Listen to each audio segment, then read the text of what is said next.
now, the only time you will get a job is when somebody dies. Straight, when somebody dies. Then I said, there is a party-sighted person there. May I know where did that person study, because they seemed more confused. And let me just clarify something.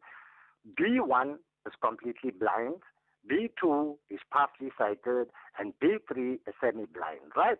Now, the partly sighted and the semi-blind people, they don't use a so-called cane that you move around with. B1 use a cane, and I'm B1, right? So I say, but this is what I understood from what happened there. Well, I was left at that.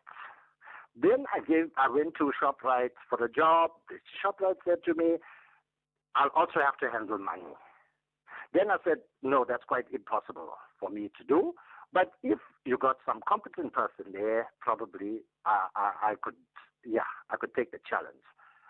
Ma'am, I went to our municipality. I live in Pietermaritzburg. Unfortunately, ma'am, I went to the library. I went to other places. Sure, that's just a few places that I'm naming. And right up till now, I guess till I'm called to go home, I would not get a job. And I gave so many CVs, and it's costing me money. I'm dependent on my grant. I want to live a better life. I want to also help other people, irrespective of me being visually impaired. But yeah, now I hope you see where I'm coming from. Yeah. Tango, I absolutely do. And having to do all of this and go to all of these places while being visually impaired, that is resilience. That's what persistence and resilience looks like. So again, it's not that people are not trying. Tango, thank you so much for sharing your experience with us. It's not that people are not trying. They are. Let's take some of your voice notes that will lead us into the latest news headlines. Greetings. Hello, ma'am. Charlie here from Newcastle. Unfortunately, the minister doesn't understand anything. It shows that we are led by people who do not understand the people they're leading. You see, I'm one person who was unfairly dismissed from the Department of Health. Ever since I've been trying to fight this thing, I have all the proof. And I've been trying to fight and to go back, but it's not helping. They made things even more difficult for me. Now I'm jobless since 2014. I've been trying to go back to the Department of Health, fighting this thing. Thank you.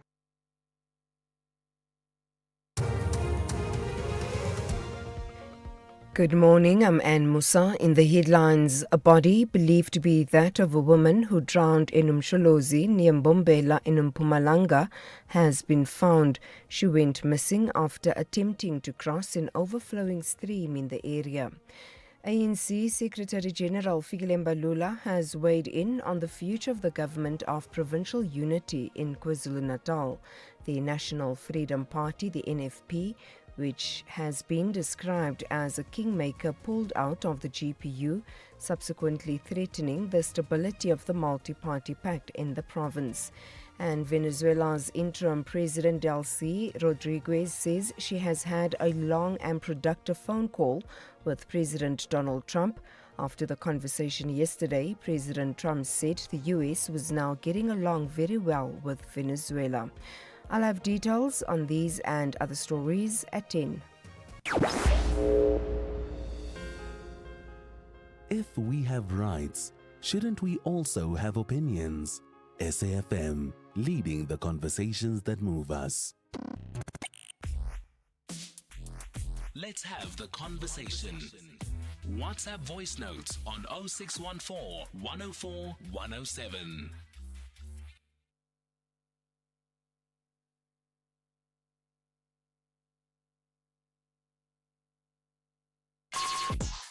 Call us on 086 000 2032. All right, let's continue taking your calls on the open line. 086 000 2032 is the number to dial.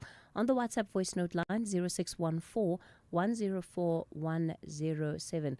Ngonde in Cape Town, good morning. Cathy, compliments of the season. Thank you, sir. What do you want to Right. talk about today? Cathy, about education, right? I think for my benefit and for the benefit of most listeners, could you clarify this 30% story, right? Because between Minister of Education and my erudite professor, Jonathan Jansen, there appears to be a discord somewhere there. Just explain, Cathy, if one does 6 subjects in matric, right? How does this 30% feature in? Will it result in the candidate obtaining a bachelor pass, or as we explain before I come to my point? Okay, Ngonde, you must listen to the show every single day, okay? Because we started off on this note on Monday morning with actually clarifying what the requirements for one to obtain their national senior certificate is. The 33% as it is a minimum requirement. It's a minimum requirement for one to pass, not in all subjects, but in some subjects. So you have to obtain 40% in certain subjects, including your home language, and then you can obtain an average of 33% as a minimum in order for you to pass that subject. And then obviously this is aggregated and it determines whether or not you're able to obtain your national senior certificate.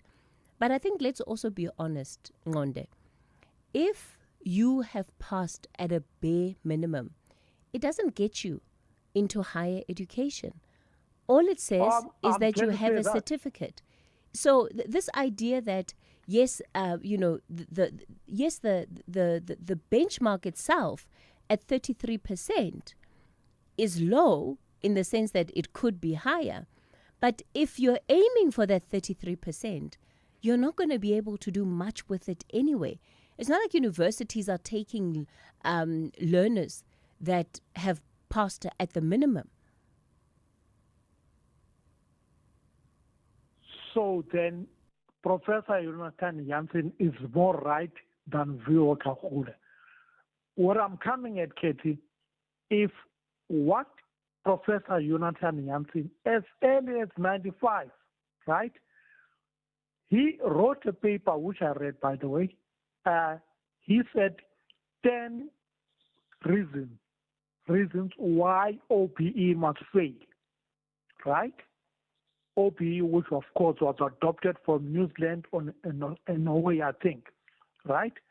Now, if Professor Jansen's proposal in that 10 point were to be done, right, even Viewer Kwahue will be impressed because it covers this thing of PELS that Viewer Kwahue mentioned, PELS, teams, and I can even mention SACMEC, right? That is South African Consortium in measuring education quality.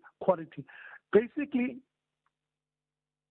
marks can be resolved if the 10.10 proposed by Professor Jonathan Jansen in 95 already were to be done, right? In other words, he proposes that OBE can only succeed one if it is resource-based, right? And resource-based will be found in IEB, right? In quintiles 4 and 5, not 1, 2, and 3, all right? And the teachers, not only do they have curriculum knowledge, but they've got pedagogy, right?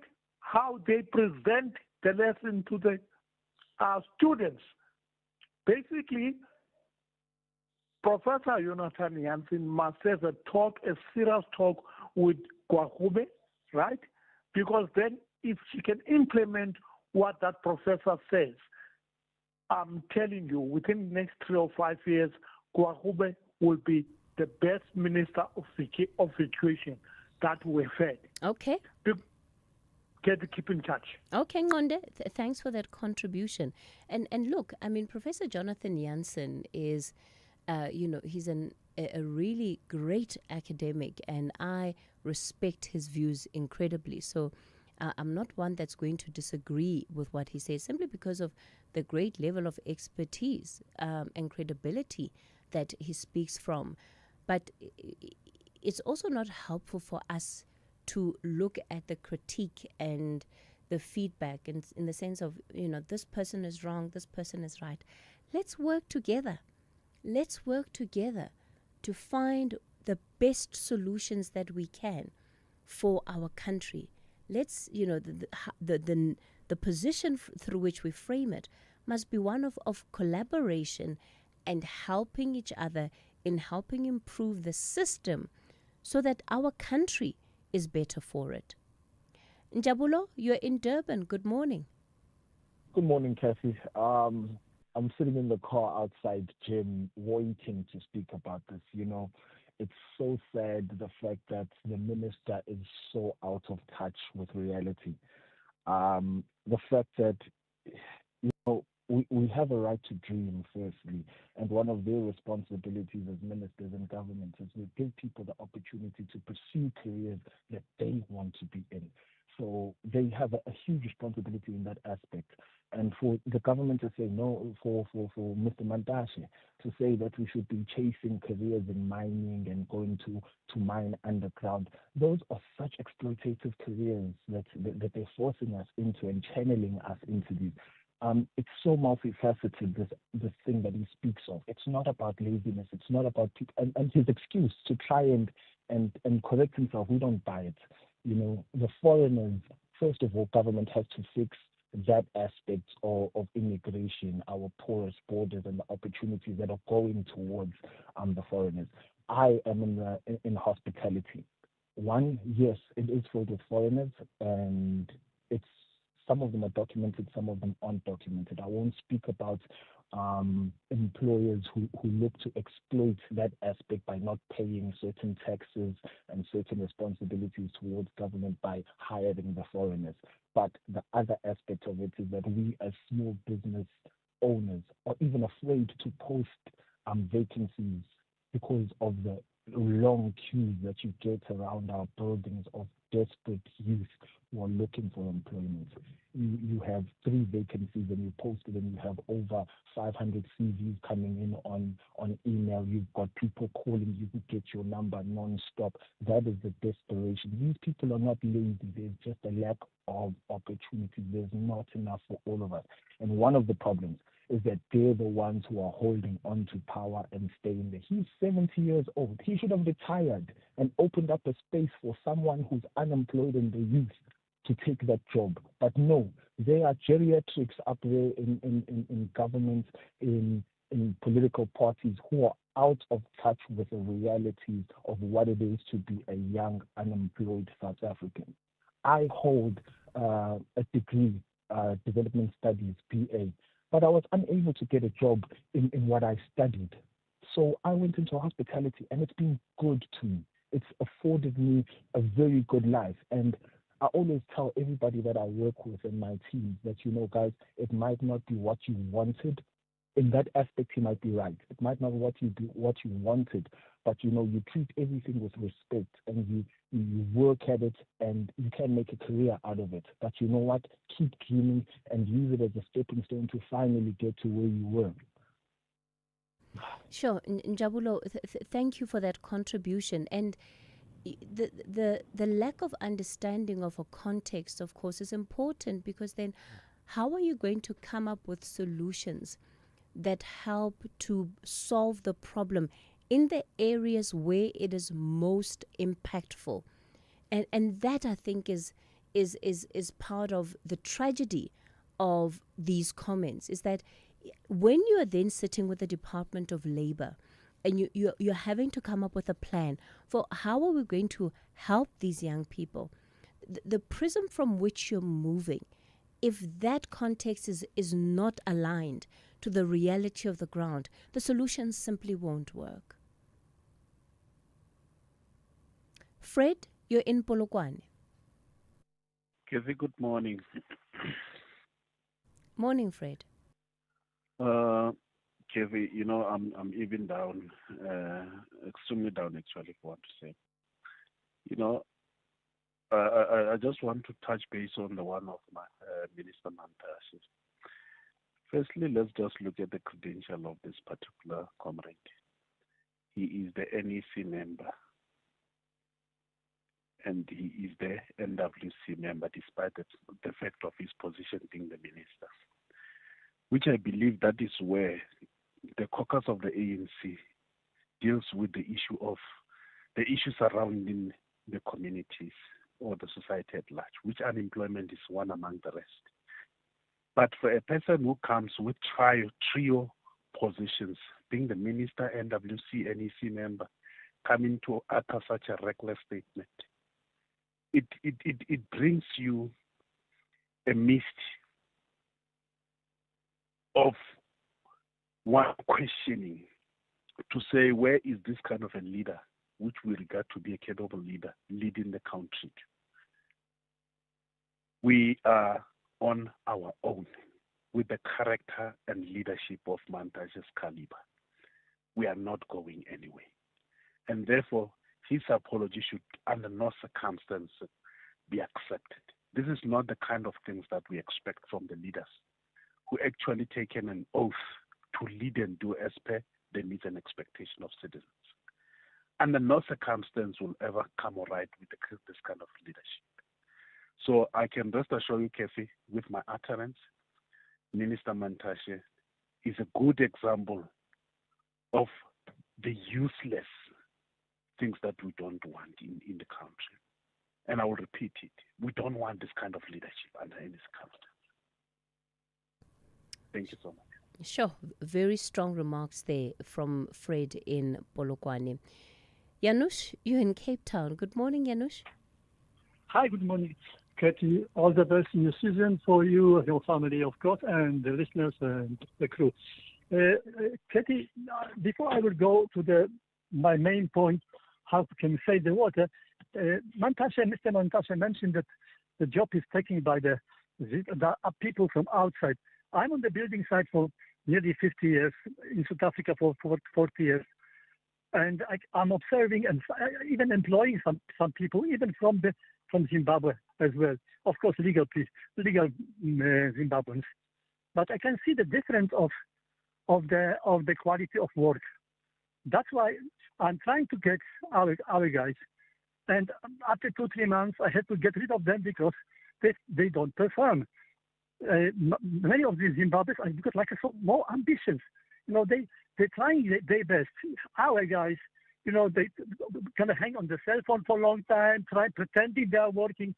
So don't be surprised that we, as employers, we are not worried about too much of nationality. We want the quality of the workers, and I'm sure I can tell you, maybe people with a different experience or they will agree with me, the same. But Zimbabwe workers somehow is more ambitious, trying more than ours. I don't know what's the problem. I think the problem is education and preparation of our people to do anything. But coming to the main point of the... So Janusz, just so that I understand, when you talk about the issue of ambition, do you genuinely get a sense that they work harder?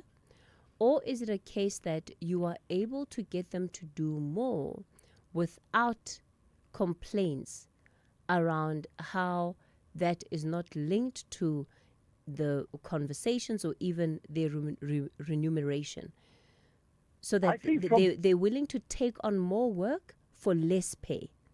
No, that's not please don't put that money point from the point. That is actually more ambition, more educated, and they are willing to do more, not the more because we and for the less money. No, that's not the point. I'm paying them. I've got the two of them. I'm paying them quite good salaries, but I can see when they're coming to work, they're coming on the time. When sometimes I'm just going there on the side and watching them what they do, and I did with others as well. Other South Africans, they would try to go on the cell phone, hiding there, talking to each other. But this one, I say, do this job is done, and it's done properly. According to my instructions. So from your experience, you've gotten more productivity. Correct. Is that across the board for your organization, or is it just for some? It's across the board, and also I can see I've got my NGO, which doesn't matter, but that they are somehow. I think the problem is the education. In Poland, when I came from, we had a subject of performance, where the teacher judge you on your performance in class, how active you are. Are you taking are you involved in the class? I don't hear such a implementation, and the teachers, of course, they don't give a damn. They're just passing, and but that's the problem in South Africa, I think. Okay. Okay, Janusz. Okay, Janusz, I've got a break coming up. Sorry, Janusz, we're gonna have to leave it there. I'm back with more of your calls on the National Roundtable. SAFM music crafted to make you feel real good.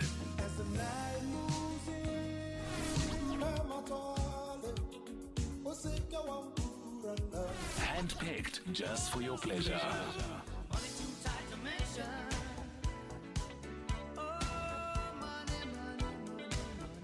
Classics sounding so good only on SAFM. The soundtrack of your life with Ernest Pillay. Some songs take you back instantly to your first love, a road trip, or just simpler times. The soundtrack of your life with me, Ernest Pillay, is where timeless hits and forgotten favorites come together to tell your story. It's not just music, it's memories, moments, and the meaning behind this jam. Don't you change someone by night. Rediscover the songs that shaped your journey. Tune in to the soundtrack of your life with me, Ernest Pillay, Saturdays and Sundays, 1 to 4 p.m. only on SAFM 104 to 107 nationwide. Standing on his own. Call us on 086 000 2032. You're listening to The Talking Point. It's your National Roundtable. We're continuing with the conversation and the debate on the National Roundtable this morning. The number to dial 086 000 2032, and on the WhatsApp voice note line 0614 104 107. Tsukoloyo and Harry Smith, good morning. Yeah, someone from Cape Town again. Sisketi, this Walusi guy, what is talking? I don't know what must I say on the guy. He's talking, it's nonsense what he's talking. If he's saying he just want to say as South African, we don't want to work. We've got a lot of Walusis in South Africa here who always saying this outsider are working better than our South Africans. He just want to say that we've got a lot of them. We've got a lot of people like that Walusi guy. So that is why we are struggling in South Africa, not having job because of this people like Walusi. They don't hire us, and it's lying if he's saying these people they've got more production like they are more than South African. They're promising that they don't pay those guys. We know them. We're always talking to them every time, every day. They don't pay. They're just paying them nothing. So you mustn't come here and lie and say those people they've got a product. In other words, as Mantaje said, we don't want to work. As he's saying, he's lying. They don't pay these people. These people, they are just here for they just looking for a place to stay, not to work. They don't mind even if you can't pay them. As long as he got this a place to stay, they are satisfied because where they are coming, there's not nice. So we are going nowhere. We are going nowhere, Katie. So on Tsokolo, education, people.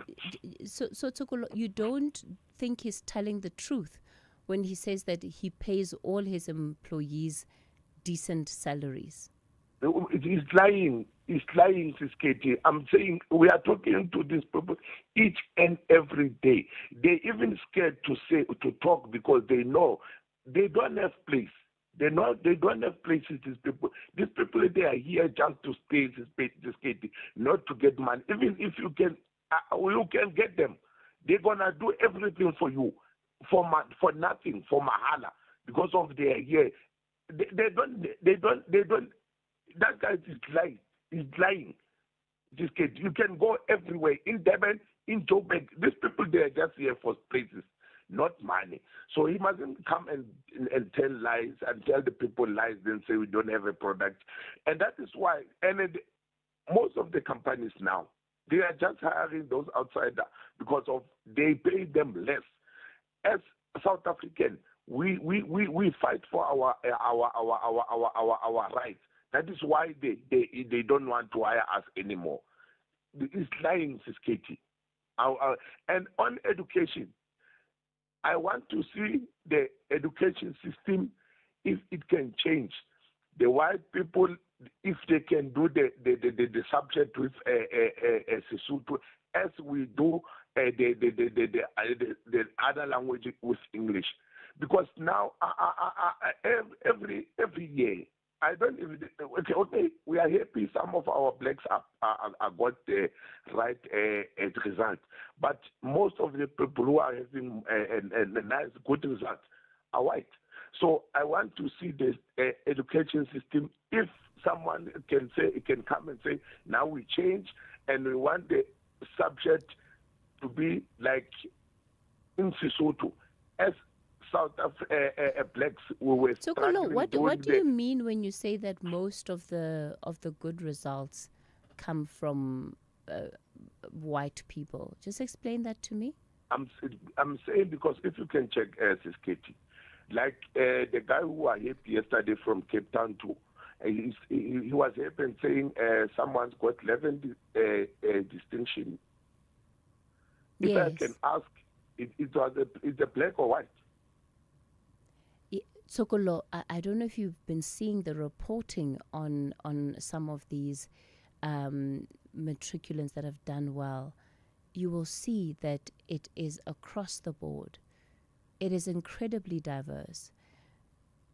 So I think you can make the point, but I don't think it's factual to say most of the people who have done well are white people. What? Yes. Even if our Katie, things are now becoming better, but I want to see the system if it can change, so that we can feel the same thing that other people they were feeling before. That's what I want. Okay. Then after that we can talk. Okay. All right, Tsokolo. Thank you very much. Okay, Tsokolo, you heard what he said. Kaya, you're in Richards Bay. Good morning. Good morning, Sister. Thanks for taking my call. Yes, sir. I'm flabbergasted. What kind of nonsense that a person calls on the national radio to say, I'm employing illegal immigrants because they work harder than local people. He didn't say illegal. I didn't hear him say illegal. He said illegal, I'm telling you. He said illegal. No, I didn't hear that. He did. Go back to your record. He said so. He's employing them illegal as they are because they work harder than South Africans. What sort of nonsense is this? Yeah, and Kaya, like you were asking, we know for a fact. Yeah, go ahead. This guy Yalus, I'm sorry to interrupt. This guy Yalus, I can tell you, without even having checked his records, these people he's hiring, he's not paying them a minimum wage. They are not working regulated legal hours. They are not paid pension. They are not given medical aid. They are not given UIF. This guy must be arrested. But people, they get all these guts because even ministers, they are blaming South Africans for unemployment when youth unemployment is above 50%. Now we have people talking like this, Cathy, on the national radio. This is appalling. This is a disgrace, national disgrace. Lastly, Cathy, yes, go on ahead, a different, briefly, Mm-hmm. Americans are marching every day against Trump. Venezuela people are not friendly to Trump. They are under military occupation. So it's not correct to say they are becoming friendly. They are never friendly. Their president is illegally arrested in an American jail as we speak. They are under military occupation. And at 9:30, we are told that Venezuelans are happy with Trump. They are never happy. They can't do anything. They are under military trap. Our radios in South Africa, they are reporting about marches in Iran. There are marches in America every day against ICE. We see that in other social media, but SABC is reporting, like forgetting that in fact, South Africa is a BRICS country, is a friend of Russia, is a friend of Iran. Please, Cathy, thank you. Okay. Kaya and Richards Bay. Look, on the issue of Janusz, I did not hear him say that he's hiring illegal immigrants. But Kanya's sitting down. She's trying to play back. Even so if that, oh, sorry. Yeah, no, if that's I may fine. say one thing. Yeah. Kanya is going back to the record so that we can clarify that. If he said it, I certainly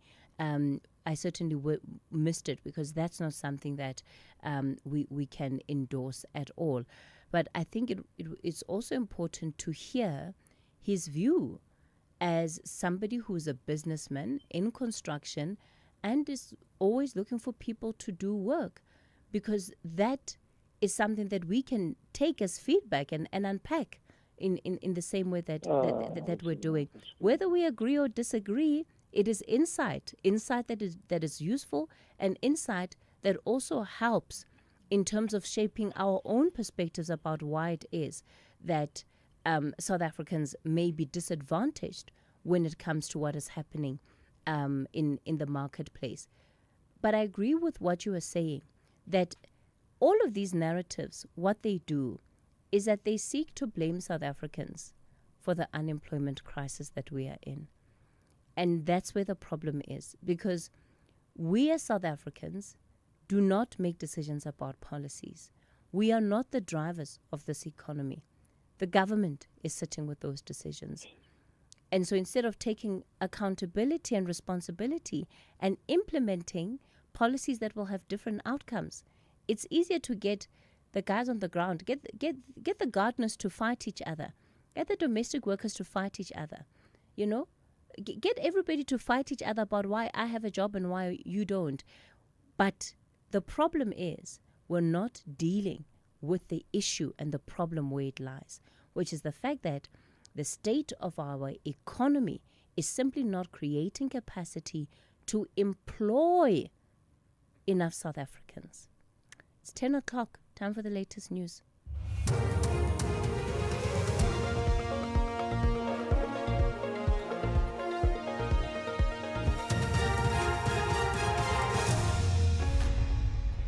In our top stories, body of a missing woman found in Mpumalanga and Limpopo's Mopani district faces extensive flooding damage.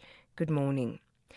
A body believed to be that of a woman who drowned in Umsholozi Nyembombela in Mpumalanga has been found. She went missing after attempting to cross an overflowing stream in the area. Apparently, she was swept away in the same area where a 2-year-old toddler drowned on Tuesday. The Mopani District Municipality in Limpopo says there's massive damages to road infrastructure in the area. District Municipality spokesperson Otis Ngobeni says besides the bridges which have been washed away or eroded, 3 houses have collapsed. The Mopani and Vembe districts remain under the orange level 9 warning for persistent rains. Ngobeni says the disaster management teams are on standby to help. Our concern was damage to infrastructure, but lately we are worried because overnight was receiving reports that their houses collapsed in different municipalities. Fortunately, there are no fatalities because you will know with the soil now heavily saturated, we expect to see more of those cases, and we want to then appeal to our communities as and when they feel threatened in any way with the rising water levels, they should be able to ask for evacuation. Police are investigating a case of attempted murder after a man from Bonteheuwel on the Cape Flats was shot and wounded. Police spokesperson FC van Wyk says the 53-year-old victim sustained multiple wounds. He says the suspects fled the scene. Bishop Labour's police registered an attempted murder case for further investigation. The victim sustained 2 gunshot wounds, one to the upper left side of the chest and one to his upper right arm. He was transported to a nearby medical facility for treatment. The motive for this incident forms part of our police investigations. ANC Secretary-General Fikile Mbalula has weighed in on the future of the government of provincial unity in KwaZulu-Natal.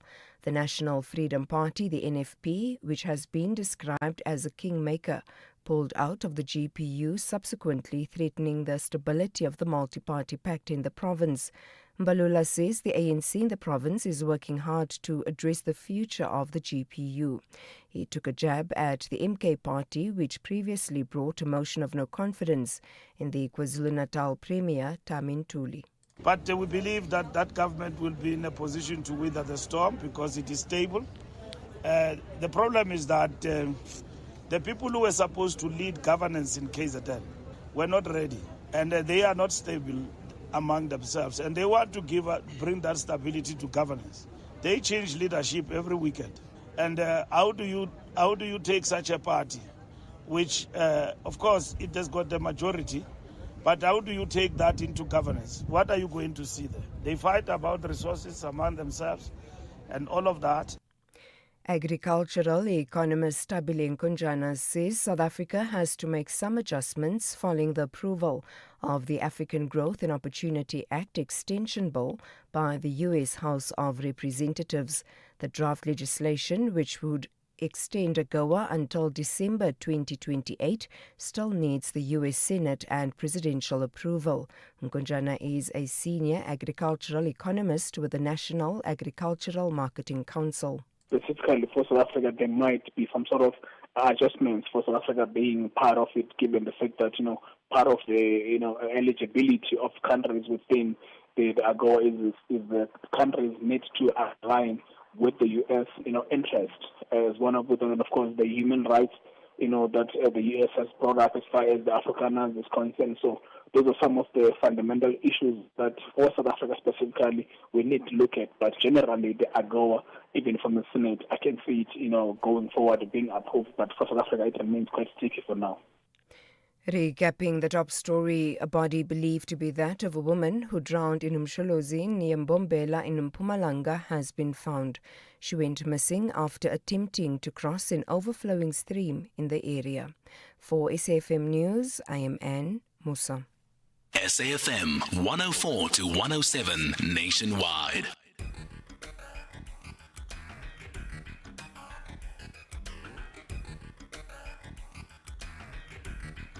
The Talking Point with Cathy Mohlahlana. Weekdays, 9 a.m. till midday.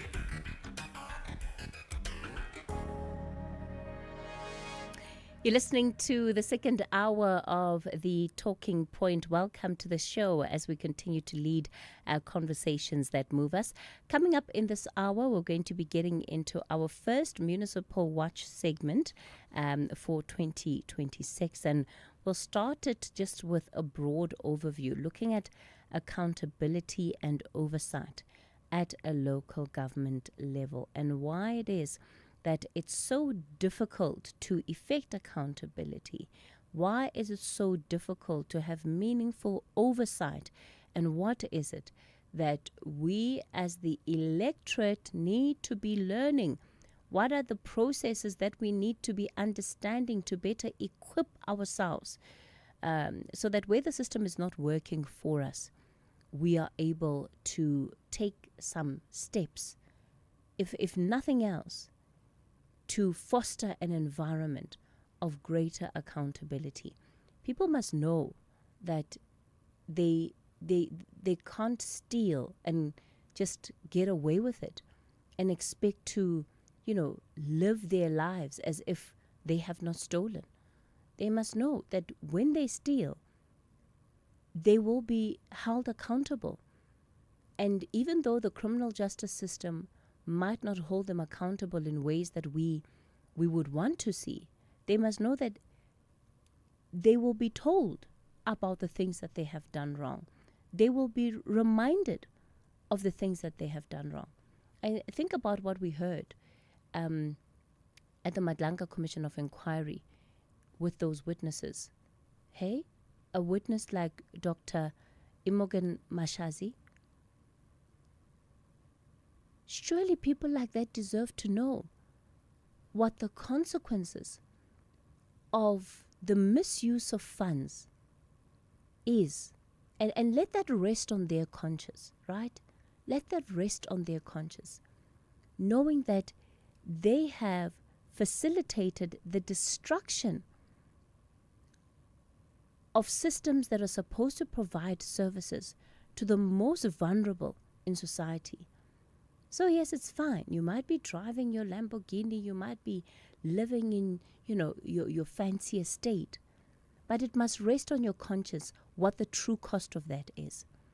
That there's somebody who was not able to access medical care because you wanted to live in a fancy house, because you wanted to drive a Lamborghini.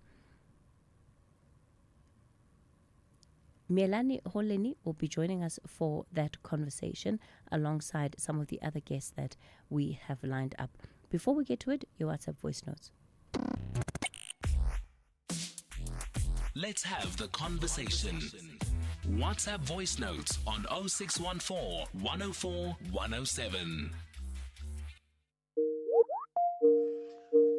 Cathy, what Yanusha is saying on air is absolute rubbish. She is lying. We have a team in the Eastern Cape now that is busy doing some construction of a really large house. Do great solutions start with good conversation? SAFM, leading the conversations that move us. Gender-based violence is destroying lives and tearing communities apart. It happens in homes, in schools, at workplaces, and too often in silence. But it doesn't have to continue. If you see it, speak out. If you are hurting, reach out. Because doing nothing is not an option. Listen to all 19 SABC radio stations for hard talk, discussions, advice, dramas, educational shows, and interviews around GBV with experts, survivors, lawmakers, and a whole country affected by gender-based violence. All on your favorite SABC radio station.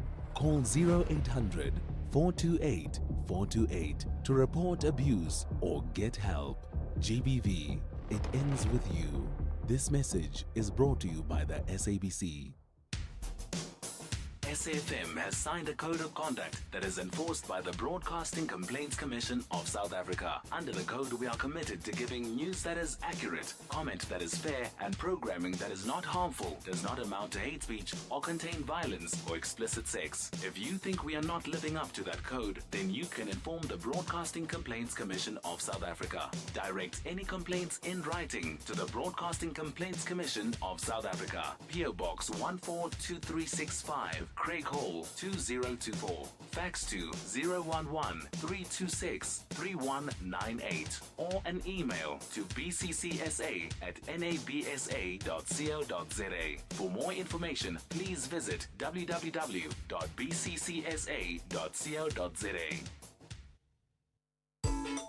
It's that time of the year again. Back to school. New uniforms, fresh books, and new beginnings.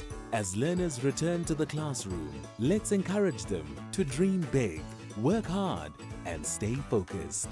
parents, teachers, and communities. This is where the journey continues. SAFM wishes all learners a safe, successful, and inspiring school year. SAFM, leading the conversations that move us.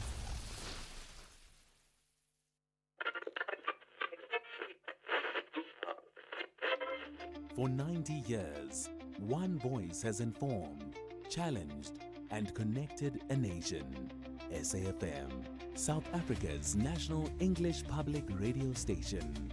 Established in 1936 as the SABC's very first service, the A program evolving through the English service, Radio South Africa to SAFM in 1995, shaping thought and strengthening democracy. From a full-spectrum station to a trusted home of news and talk, SAFM continues to lead the conversations 90 years strong. SAFM, leading the conversations that move us.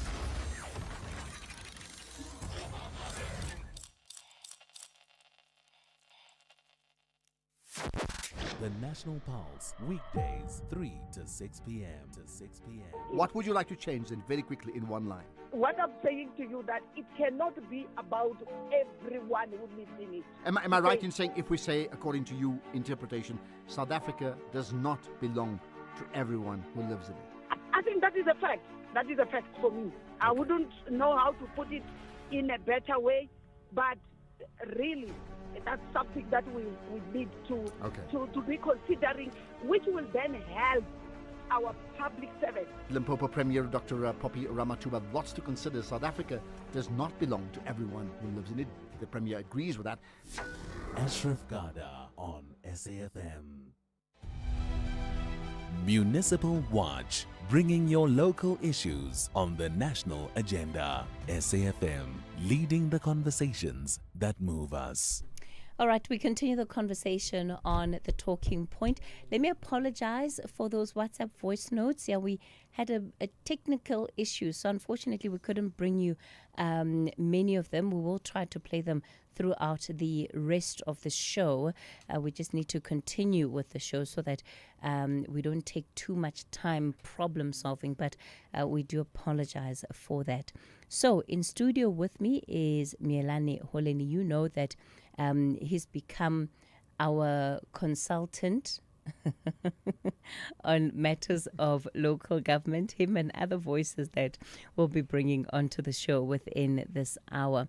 So one of the big issues around local government always sits with accountability and oversight. And so what we thought we'd do, Cathy, is that because it's the very first show of the year, we would have a conversation that really helps us to understand the accountability and oversight mechanisms that exist at a local government level. And the purpose here is to empower ourselves with information.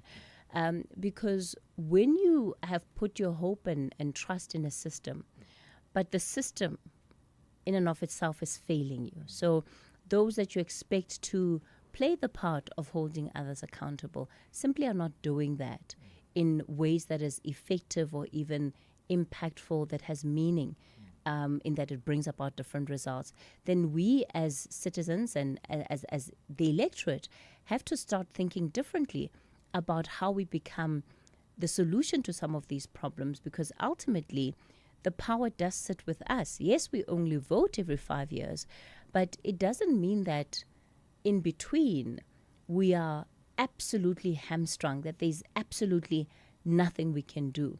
So that's part of what I'm hoping for, that this conversation will bring about, because these are issues that we see continually in Auditor General reports and many others, that they point to a lack of accountability. And I want to hear from you. Where are which are the most effective levers of accountability for local government?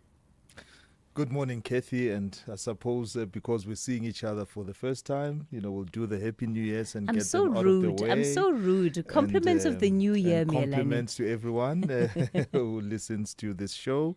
And of course, this is, about solving national issues, big issues, local government. It's a big issue. We heard, as well in terms of, how, the solutions are coming forward for local government. But really, I think the question you are asking is local government within itself has very strong mechanisms which have been put in the constitution, it's in the policies, it's in the local government white paper, it's in all the aspects which allow local government in effect to be able to cross-check itself, to be able to play, oversight, within itself. And let's start, with the understanding that when you look at a municipality or within local government, and I think the concept of local government, maybe we must just expand it a little bit. Local government is not just municipalities. Local government is everything that has governance at a local level. So which means it includes the citizenry, it also includes the royal leadership, it includes various civic bodies, and then it includes obviously the local government, the municipalities as you would have them as formal structures. And this is something which is also in the constitution. So firstly, we look at how all of those structures can be working together, but let's start internally within the municipality. We have obviously council, which is the highest decision making body within the municipality. You then also have committees that are set up in a way to augment or to support or to become a conduit within which decisions can be made and debated, and resolutions can then be presented ultimately at council. So you can talk about the Section 80 committees, which are your oversight committees, which would now cover different portfolios, whether it's a finance portfolio, whether it's the city planning portfolio, whether it's the economic development portfolio, the policing portfolio. So all of the portfolios that would make the departments of a municipality, there are committees that are set up. Firstly, to play an oversight, which they are chaired. There are councillors who are members of those committees, and there would be resolutions or at least items that are serving in those committees before they eventually make it into council. So that is at least to look at how the oversight mechanisms within a municipality would start. You also have then who would be call it the political head of department, which is your MMCs, your members of the mayoral committee. They would also have to play an oversight role, directly working with the HODs or the group heads or whichever terminology is used, but the heads of department who are there. So firstly, you have independent committees playing oversight. You have the members of the mayoral committees that must also play an oversight role.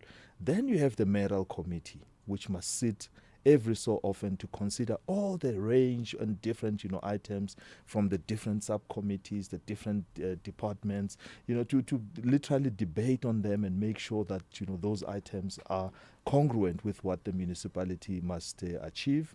You also then have what would then be independent, your equivalent of SCOPA, which is the Municipal Public Accounts Committee, which is also an independent body that can also probe matters of concern as opposed to just playing oversight. And then you have audit committee. So you can understand and appreciate that within a municipality there are a number of structures that have been set up to play that oversight role.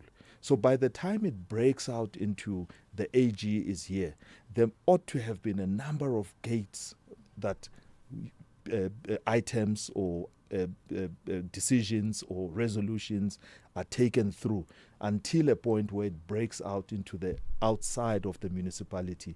Of course, the other aspect is that when these items serve at council, us as citizenry can go and sit in council, we can go and observe, we can go and write, whatever is of concern and petition the speaker. The speaker's office is also another one that, comes into play here.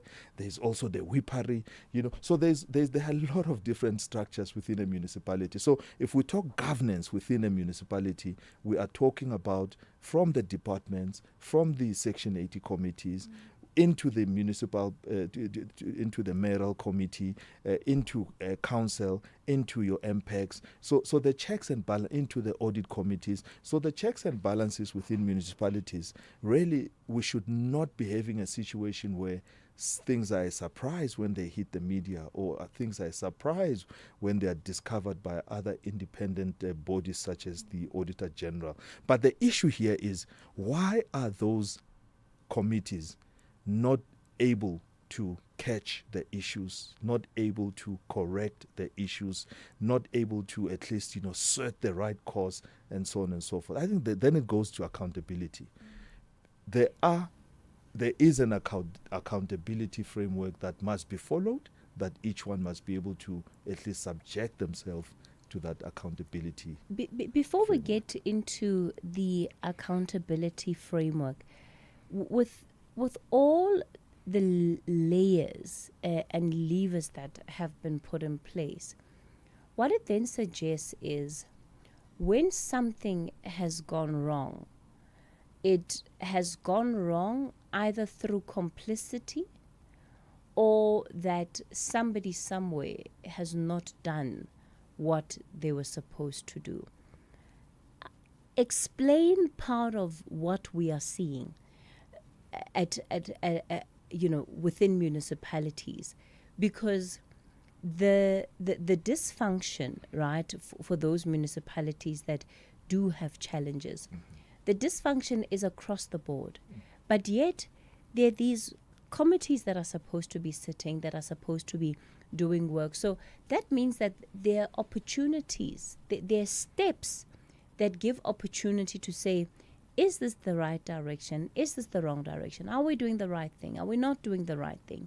So when we see the wrong thing happening, and happening consistently, what does it tell us about these committees and other well,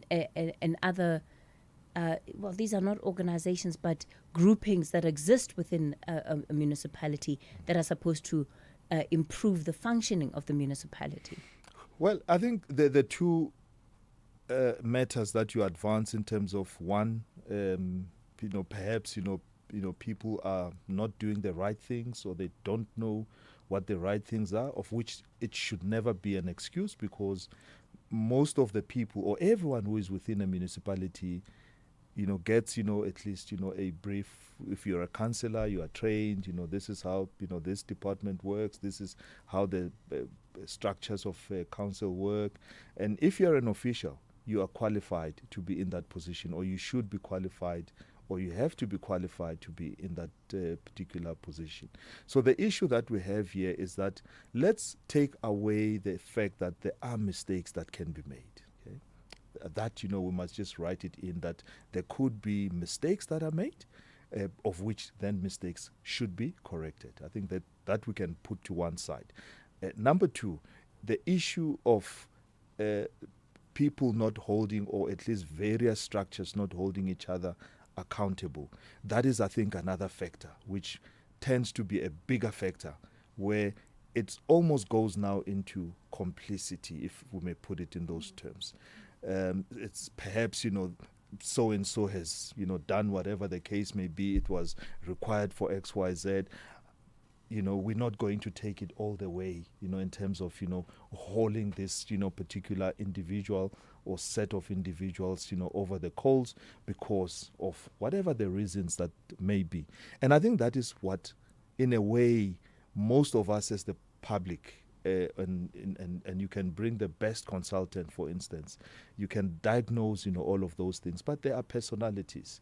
There are people who perhaps belong to the same persuasion, in terms of whether it's the political party, or whether it's, various, social structures that, would connect, people. So I think the biggest thing that for local government we ought to be addressing, it's those issues where there's complicity, or it's those issues where we turn a blind eye, whether deliberately, or whatever the case may be. But I think the issue and the resolve must be, we ought to be fixing if things go wrong, and we must hold each other accountable to the extent to which the gravity of the matter requires, and of course the policies and the statutes and the constitution and everything that drives, council, your MFMAs, your all of the legislation that exists within local government. Who sits in these committees? So who sits in these committees? Firstly, we have the political side. We have obviously the administrative side. Who sits in the committees is mainly councillors, okay? Because councillors are there not to be operational. They are there to play an oversight, role. You would have, your PR councillors, you'll have your ward councillors, and so on. So they would be, in effect, chairing these committees where officials or administrative side must come and present, all the different things, and they must interact with all of these, items, and they must make, decisions from there. Because if you then move up, from the Section 80 committees, you get into the mayoral committee, it's still councillors. But however, there's invitation to say, officials, you come and take us through what all of these things mean, what the decisions are that you require.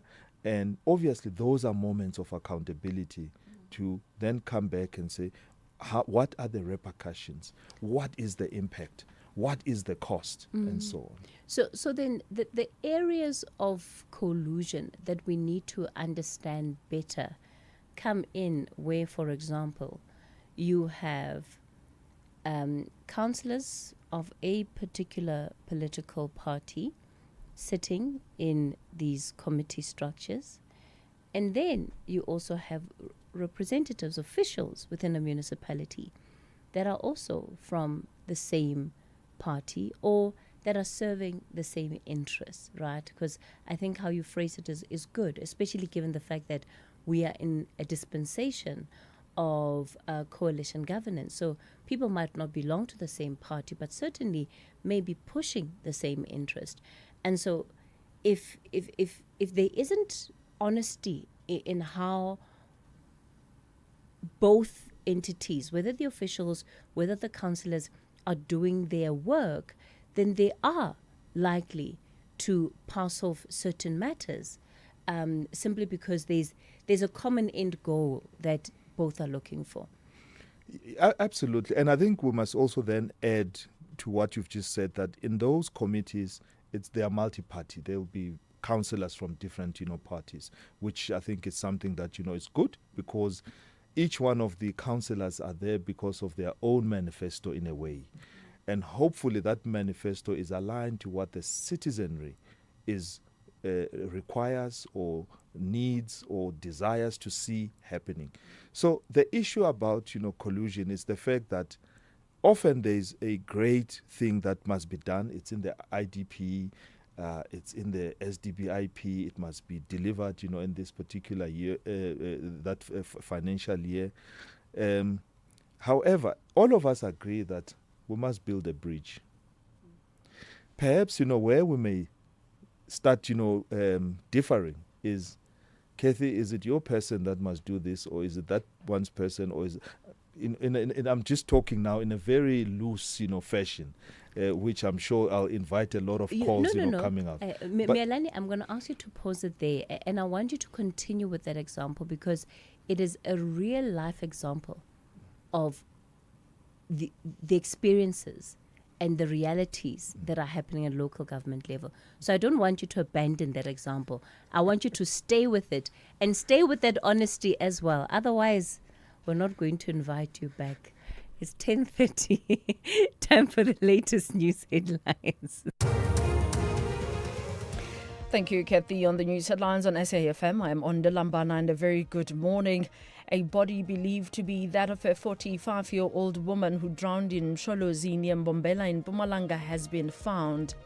Civic movement March and Marchers accused the principal of Addington Primary School in Durban for allegedly prioritizing immigrant children over South African learners. This after dozens of parents held demonstrations outside the school since Tuesday, demanding that their children be admitted to the school. And the Red Meat Industry Services has welcomed the Agriculture Department's long-term strategy for addressing the spread of foot and mouth disease. A full update follows at the top of the hour. Taking a look at your markets this morning, the rand is currently trading at 16 rand 40 to the dollar, 22 rand 01 to the pound, and 19 rand 07 to the euro. Markets in Asia were mainly weaker at the closing bell. The JCE is mixed during mid-morning trade. Markets in Europe are higher this hour. Gold is trading at $4,598. Platinum, $2,327 per ounce. The price of Brent crude oil is at $64.27 a barrel.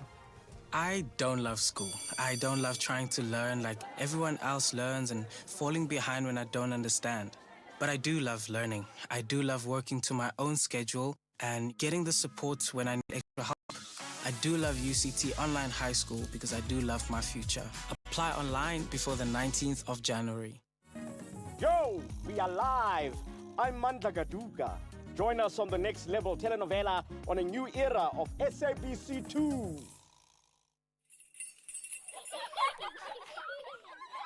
A home is more than bricks and mortar. It's dignity. It's legacy. It's the heart of every community. From informal settlement upgrades and title deeds to housing subsidies, roads, lights and water, Human Settlements is delivering more than homes. We're building safer, serviced, stronger communities. Want to know more about how you can benefit? Visit www.dhs.gov.za or follow DHS on social media platforms. Together, we're building a South Africa where everyone belongs. The Department of Human Settlements, shaping the future.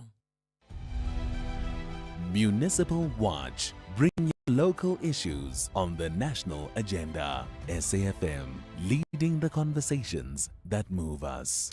All right, we continue the conversation on the talking point. We're looking at accountability and oversight within local government and asking the question, what is it that we need to understand around how local government is structured so that when we want to begin exercising our own oversight as the electorate, we know exactly where we should be going.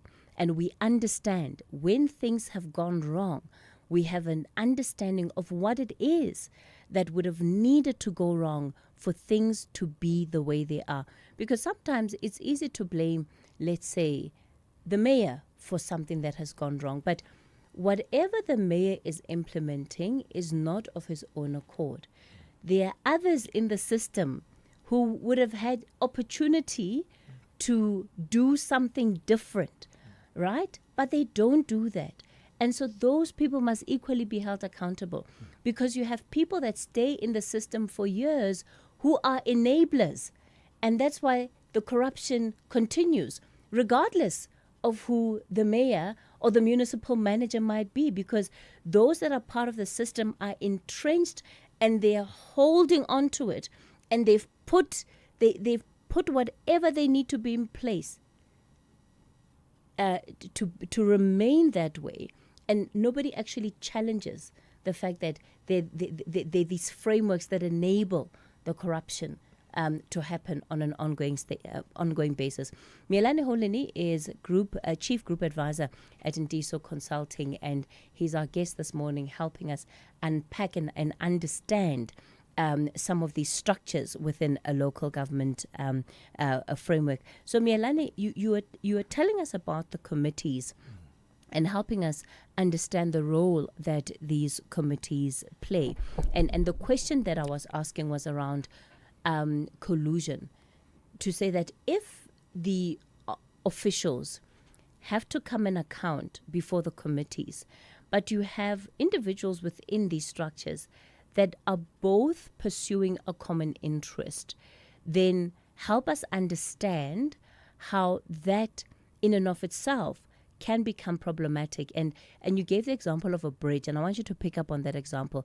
Yes, everybody, IDP says, let's build a bridge. The community says, we want a bridge. Now it's sitting within the municipality, with council, with committees. Let's pick it up from there. So in terms of, and I think it's a classical example that, we can translate into many different areas. a bridge must be built. I mean, now we've got floods, we have rains, we have this and all of that. The whole idea is that, we'll be able to cross over. It will facilitate, economic activity and so on. Now, you go into the administrative side, it must go into supply chain management. Okay, it should be a process which it's legislated, there are policies, there's statutes and all of those different things. However, I think collusion must be understood in a way that someone says to someone, I think I have someone who can do this. It starts, with perhaps, a very innocent, conversation. And let me even complicate it. Could even be someone who comes from that same ward. And how nice would it be? Because perhaps that person in that same ward can even give jobs to the people within the ward. And, it's a very nice story. However, the supply chain management process should be run clean, should be run transparently, should be run cost effectively, and in some ways it should be a black box. But and when I say black box, it must not matter who comes out at the end. However, whoever comes out at the end as being successful must meet the entire criteria without anything having to be condoned or anything having to be removed, whatever the case may be. The specification should be followed as it is. So now collusion happens obviously in that way, where I believe that so-and-so in my ward, as an example, can do this better. The job should come to the ward so that, people can be empowered. It's a very good statement, which, so then it starts, from there, because now everyone else who hears the statement is now going to start looking for ways to advantage one from the other. Okay. And you find that, perhaps, that person who's being advantaged or the company may not be as qualified as the other 10 that are there. Then we have a problem. Is this now where the lobbying within the committees takes place about who should get a certain contract? Because we've heard of those kind of examples where, yes, somebody emerged, they were not the most qualified, and we all get to hear about the scandal of 36 million that went into a bridge that was never built. And investigations show that this person should never have received this contract in the first place. But they managed to survive all of these processes, Mohlahlana. They managed to get through supply chain management. They passed the test. So I think let's separate the committees that would obviously be populated by councillors and the ones that would be administrative, because supply chain management is within the administrative side. Okay, so all I'm saying is that it's not even a committee, it's not even in the roads and transport subcommittee, if I may put it in those terms. It's possibly someone there who believes that I should at least pass a message, or I have a mandate, whatever the case may be. Some of these things are even made up, for some whatever reason. That a word goes in to say, hey, with that tender we have interest, in a way. So and those things are not in the committees. Those things are kind of outside of the committees. They're in the periphery. They're in the whatever the case may be. And I think that's how pervasive the local government system is, because you have formal committees that are supposed to be discharging various responsibilities and so on. If anything happens outside of a committee, do you blame the committee? Do you blame the person? Do you blame the system? However, the result is that someone who was not qualified, if I may use the simple term, has now been awarded something which they are supposed to be working on, and then nothing happens. So I think at that point when nothing happens, or the quality is not delivered, or the work is not done, that is a point of now getting back into the committees to say, hey, oversight. We're seeing that, there's a bridge not built and whatever the case may be. However, none of the minutes in the committee will indicate that, they said they want whoever to win, because that's not what they are presiding over. So collusion takes it's a parallel structure. Let me put it in that way. So I understand in terms of how some of these conversations are informal conversations. So you're not going to go and find them on minutes of meetings or anything like that. But it is important for us to see how these two structures, administrative and political, how they feed into each other. Because if we don't understand how they feed into each other, then the lack of accountability won't make sense. As you are saying, once the bridge is not built, but the funds have been spent, an official has to come and give account before these committees. They have to give account before council. And so if it's treated as, oh, well, nothing to see here, just another day, let's move on, that says that those people that are supposed to be effecting that accountability are not. Now, if you're doing your job, why would it be in your interest, or why would it serve you to not want to know, to not want to understand what went wrong? The reason it serves you is because you probably had a hand. Or if you didn't have a hand, you know that I can't say anything, either for the sake of my grouping, for the sake of, okay, I know if I say something, I'm going to be upsetting others that are more powerful than I am, so I'm going to turn a blind eye. But we have to understand how the system feeds into each other, because it does. I think the simplest way for now to kick into accountability is job has been awarded or tender has been awarded. It's a 12 months task that must be undertaken, and there are checkpoints. So this is where the management aspect comes in. You are going to have to manage the progress, and the progress must be in tandem with what is disbursed, from a financial point of view. And it must also be visible that, or at least, the completion in 12 months, 100% of the work will be done to the quality, to the cost. Give and take, there may be variations here and there because of, you hit, different issues on the site. But if all of those things, for instance, at 3 months, you can not have claimed, 80% of what the job is all about, as an example. And those are flags that, must be at least taken into account. And this is now still at the management level, because there are engineers who are managing this. There's a project manager who's managing this. There's now an HOD who must be presiding and looking at the progress of where are things at. And there must also, from a finance point of view, the ones who are paying the invoices, there must be the measurements that are given must be at least, correct, accurate, and have been checked in that way. So you can see that, the system should be working together in a complementary fashion. Now, the failure points is where I, as a project manager, approves that 60% of the work has been done when only 10% of the work has been done. Okay, and I can at least substantiate and put whatever documents. And when they sometimes go into the finance, fold, if you don't have that expertise, or you don't have a QS, or you don't have the capacity to be able to check all of these things, you know what? The engineer says so. Who am I not to at least proceed and make the payment? Because if we don't make the payment, we hold the job back and so on. So when those things, start to fester in that way, you start creating now a system where someone keeps a blind eye. Someone may not have known someone, and so on. So that's how at least, accountability, the moment we know, and remember, accountability is in retrospect. The moment we know that the bridge ought to have been completed in 12 months and it has not been completed, then the questions, should be arising. The ward councillor is also there in place.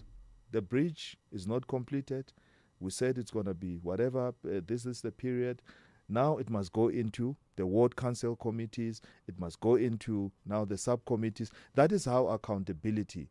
And of course, the municipal manager is obviously must be in the fold and must have at least been appraised in all of that. Now it goes back to saying, where did the problem, or who is the one person who started all of this and was not managing properly? And that's where at least, and you would hope that, there are no other linkages that, would quarantine or would, gain protection for whoever. And I think, when the moment you start going into someone being protected, then it means accountability is not being implemented or enacted. I mean, just listening to that, Mohlahlana, and we've got quite a number of listeners that want to engage on this issue, so we're not going to expand further. Yeah. This is the year for us to build on the understanding, right? So we can pick it up in another conversation. Listening to what you're saying, just looking at the administrative end, it also means that when something has gone wrong, there are officials within the system that have, as you're saying, others maybe have been misled, others have chosen to turn a blind eye. They for whatever reason, but they've chosen to simply overlook whatever it is that they might be that they're supposed to be aware of, which then also helps us to understand why individuals who work in the finance units in municipalities end up coming under such threat. Because if you have an invoice on your table that you're supposed to pay, but when you look at the file, it doesn't make sense, and you question it doesn't make sense, you are expected to ignore what the facts are telling you and to pay the invoice. And I think where you are misled, I think, we've also spoken about, mistakes, can happen within a system. Where you're misled, unfortunately, you have been misled.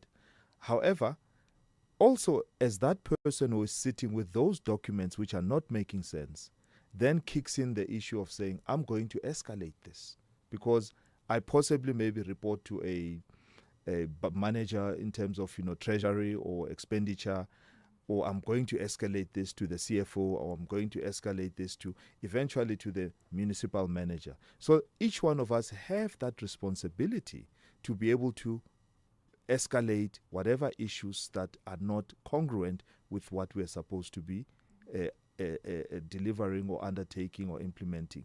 So that is why I think, in this case, whether there's pressure, whether there's this, whether there's that, the right thing always is, if something doesn't make sense, it ought to be escalated to a higher level, and to a higher level, and to a higher level, until it's corrected, because that's how some of these things can be corrected.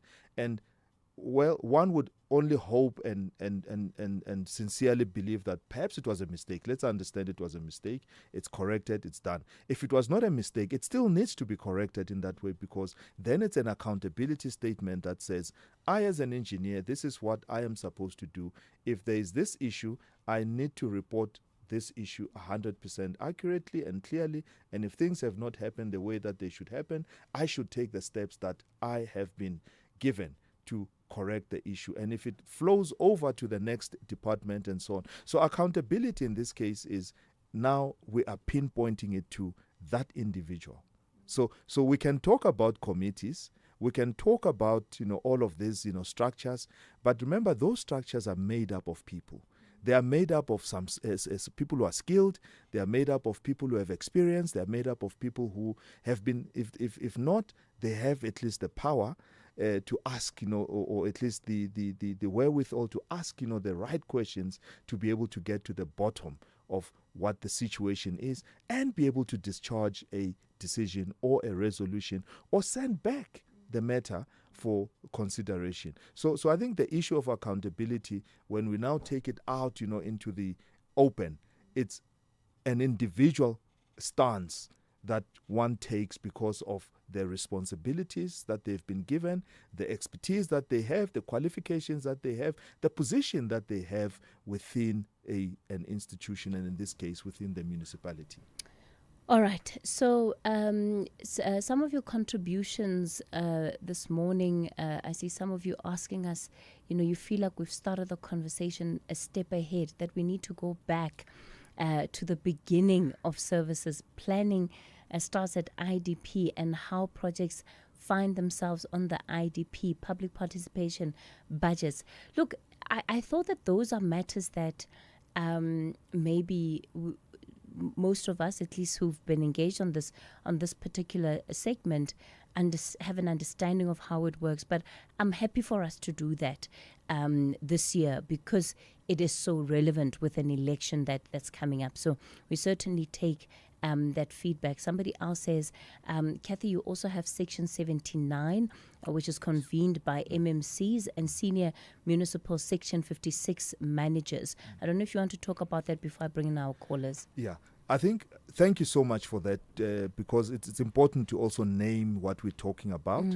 When I said there's members of the mayoral committee, that is the Section 79, because that's where the MMCs must sit with the officials for that particular department, so that they have the progress, appraisals, the discussions, and so on.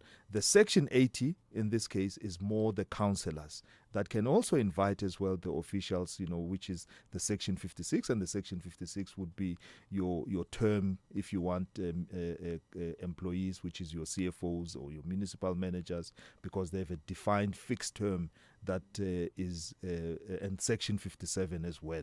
So it's just, the naming of it. So thank you for that. But, the Section 79 is your members of the mayoral committee, who are also going to now report into the mayoral committee, which will have all the other members of the mayoral committee chaired by the executive mayor within the structure, and still with your other Section 56 and 57 employees participating and giving feedback and answering questions and clarifying issues within there.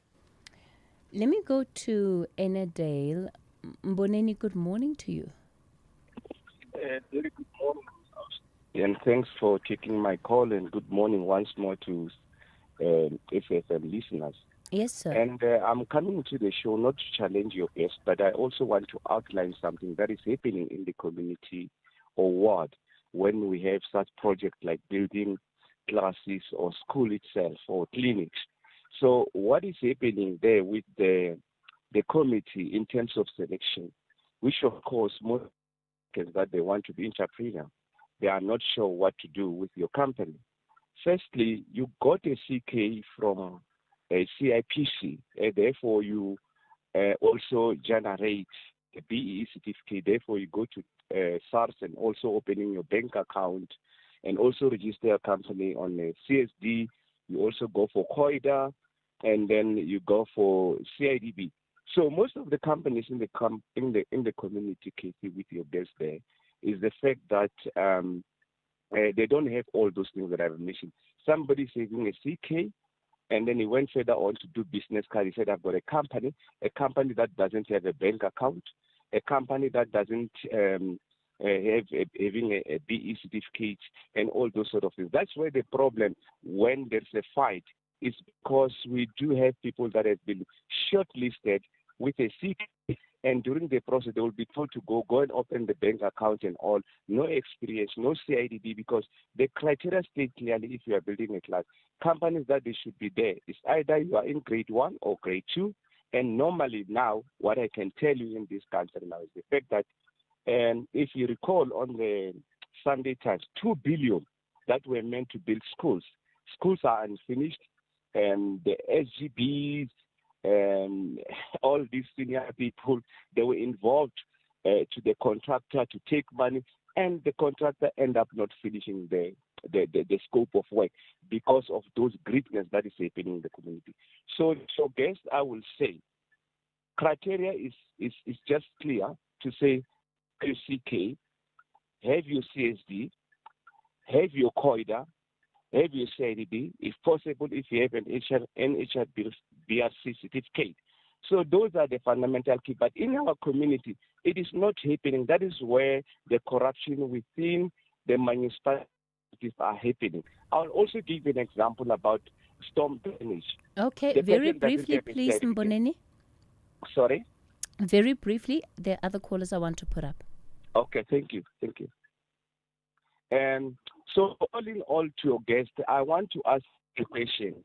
that based on your experience to all what you have alluded on, are you getting people that they have, besides 10, I'm talking about in the community, who are having all these things that I've listed as compliance? Thank you, Oskiti. Okay, all right, Mboneni, thanks for that. Butana in Rosebank, good morning. Good morning, my sister, and good morning to your guest. Yes, sir. You know, the biggest problem that we've been talking about for years, crooks and thieves have been planted deliberately in municipalities, in other government departments. Those people have been planted there to loot as they wish, to act with impunity as they wish. You can have as many committees as you like. And by the way, remember, those crooks and thieves, they have to be professionalized. Going there to steal, we have to be professionalized. Tell me, Cathy, a CFO who cannot put together a financial statement and employed now the consultant at the later stage. Even if they've employed those people, they don't have record keeping, track record. They don't have records. And money is still siphoning out in municipalities.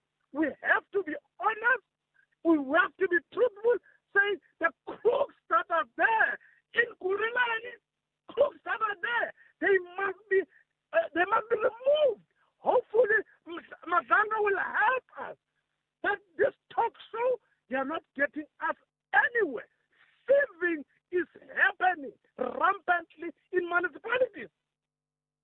Butanda, thanks for that contribution. And it's an important point that you're making there around the professionalization of some of these individuals who are in positions that they're not qualified for. Melanie was talking about how, you know, if you have administrators, you expect that these people are professional people. They know what to do. And I mean, I'm starting to think that part of the reason why, even when it comes to councillors, this conversation around standardizing or having a criteria, the reason why there's even such backlash to it is precisely because of this. Because if people don't understand the system well, then they are unable to engage its complexity. So they're not complicit because they're inherently corrupt. They're complicit by virtue of not knowing what's going on. And so you can do whatever you want anyway. The outcome remains the same. Brian, you're in Cape Town. Good morning. Good morning, Cathy. I just want to make one point, and that which was mentioned earlier. You spoke about enablers and the politicians involved. Look, to me, the problem will never be solved until and unless the problem of convictions or there's no consequences. Basically, we see the Zondo Commission example. There are a lot of enablers. There's almost 100 ANC politicians, which was mentioned, and for whom a lot of evidence was provided against. And the media also plays a role in this. The media, there's been a blackout of reporting or updates on the Zondo Commission and arms deal. So we'll never get the lower levels sorted out. You know, this has been carefully orchestrated. These people that have eventually gotten to court in the municipalities, they hire teams of lawyers to stall the whole process, and they oppose, even though there's mountains of evidence. The corruption starts at the top with Cyril Ramaphosa and Paula, and we'll never get it right any other way. Okay, all right, Brian, thanks for that view. Melanie, we are out of time, but I think this has given us a good start. It's certainly the first of many conversations that we'll have in trying to understand how local government is structured. But a quick parting shot from you. Well, I think from my side is we've spoken about, governance. Mm-hmm. The important thing is for all of us to embrace not just as a concept, but as a very practical and tangible way of running things, to have governance, structures. If we agree that, this is the criteria and the standards of how things are going to work, the best we must do is, even if there's a minimum standard, is to at least be above that minimum standard. And I think the last part, is now it goes back to the individuals, because you are the person who sits in that office, or you are the person who has that power, or you are the person who's on the outside knocking on the door.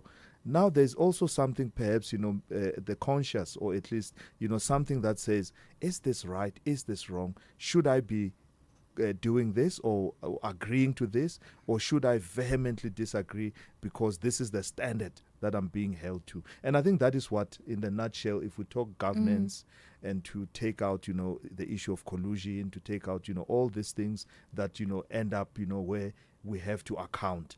We have to individualize it and understand the office that one occupies to be able to discharge the right responsibilities. That's where we'll have to leave it for today with Municipal Watch, but we'll certainly be unpacking these issues. You've given us a lot to work on, in particular from WhatsApp voice text messages the text messages you've been sending through on WhatsApp. So we'll build on this foundation as the year unfolds. It's time for your latest news update.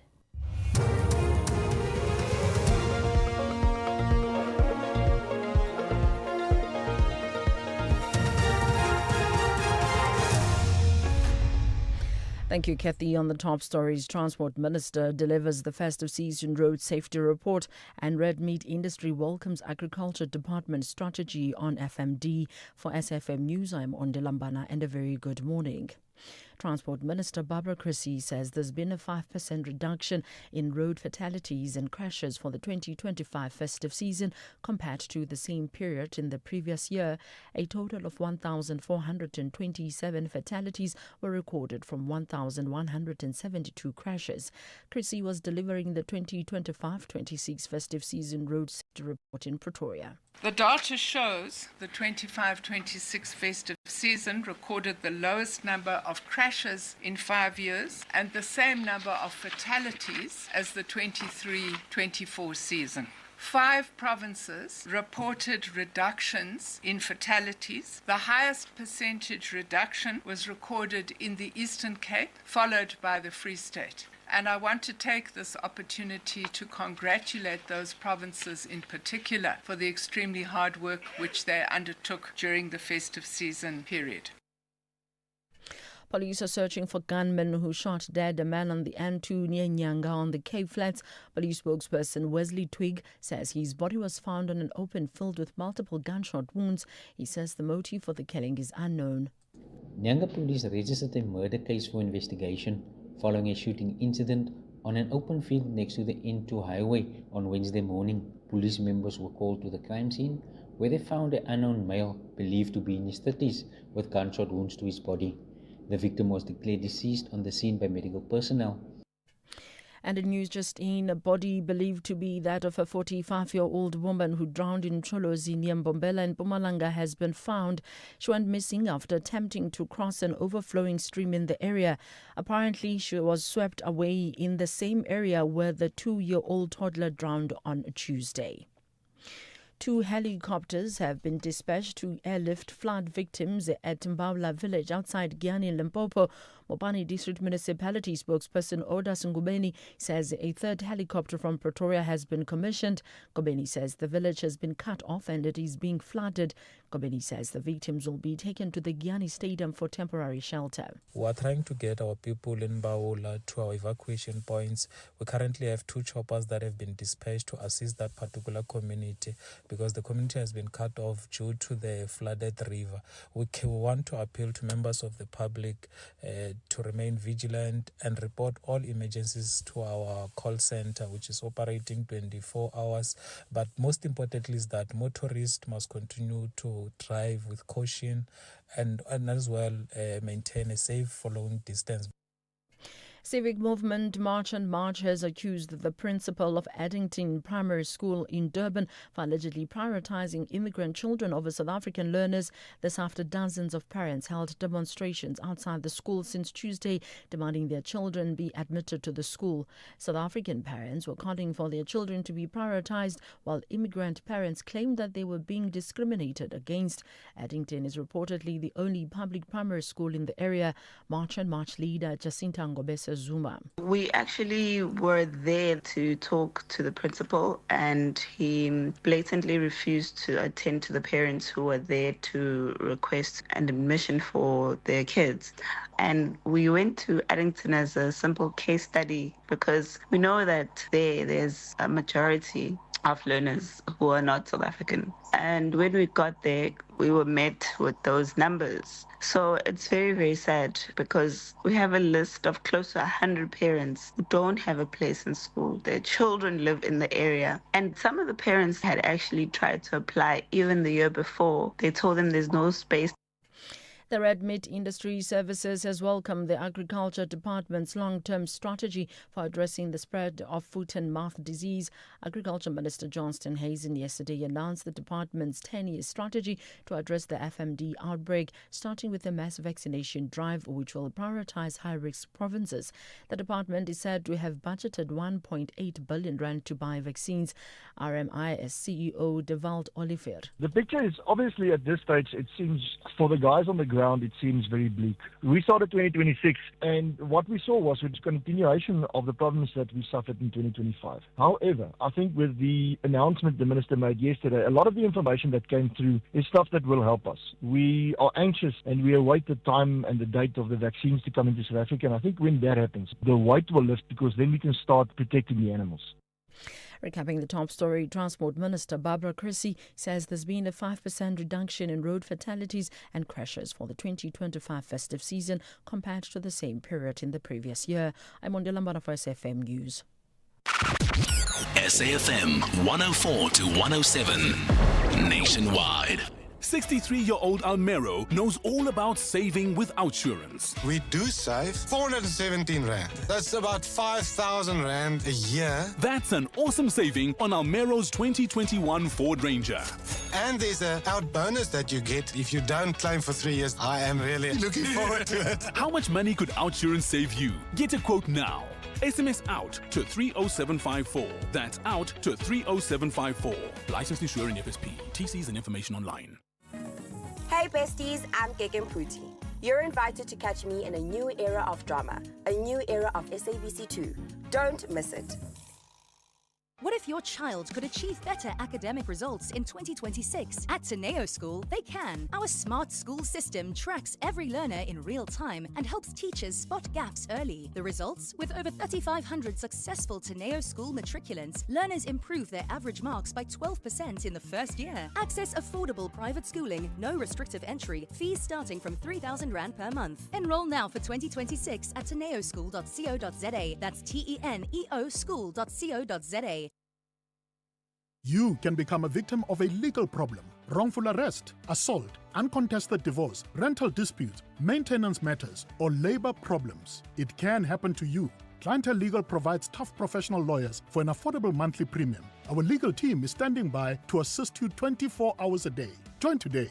SMS SAFM to 32195. That's SAFM to 32195. Clientele General is an authorized FSP and licensed non-life insurer. T's and C's online. Standard rates apply. To all road users, drivers, passengers, and pedestrians, let us stay safe on our roads. Let us respect the law and the moral responsibility we all share to do what is right. Don't drink and drive. Don't drink and jaywalk. And remember, the road is not a stage for influencers or content creators. Let this season be a time of celebration and family, not sadness and road deaths. Brought to you by the Department of Transport, moving South Africa forward. Extra your work hustle with free gifts from Vodacom, like the Samsung Galaxy Z Fold 7 256 gig from just 1,699 per month over 36 months on a 6 gig red core plan. Comes with a free Samsung Galaxy Tab A11 LTE worth 3,999. Plus, get 5 gigs YouTube data and 2 months free YouTube Premium. Available in-store and online. T's and C's apply. Further together. Vodacom. It's a bit camouflaged, Dorf. I'm going hunting. Just me, nature, and my most underrated off-roader, a rental car. Hunting? You could fit that little car in your backpack, Dorf. I sit in the driver's seat. Baggage at the back, chairs on the roof. The kudu is going to get in and strap its own seatbelt, Savvy. Could do with more legroom, Dorf. Go hunt for a new 4x4 at We Buy Cars. They got great deals. Oh, shot, Savvy. Don't be Dorf, be savvy. We Buy Cars, geared for that big trip, geared for you.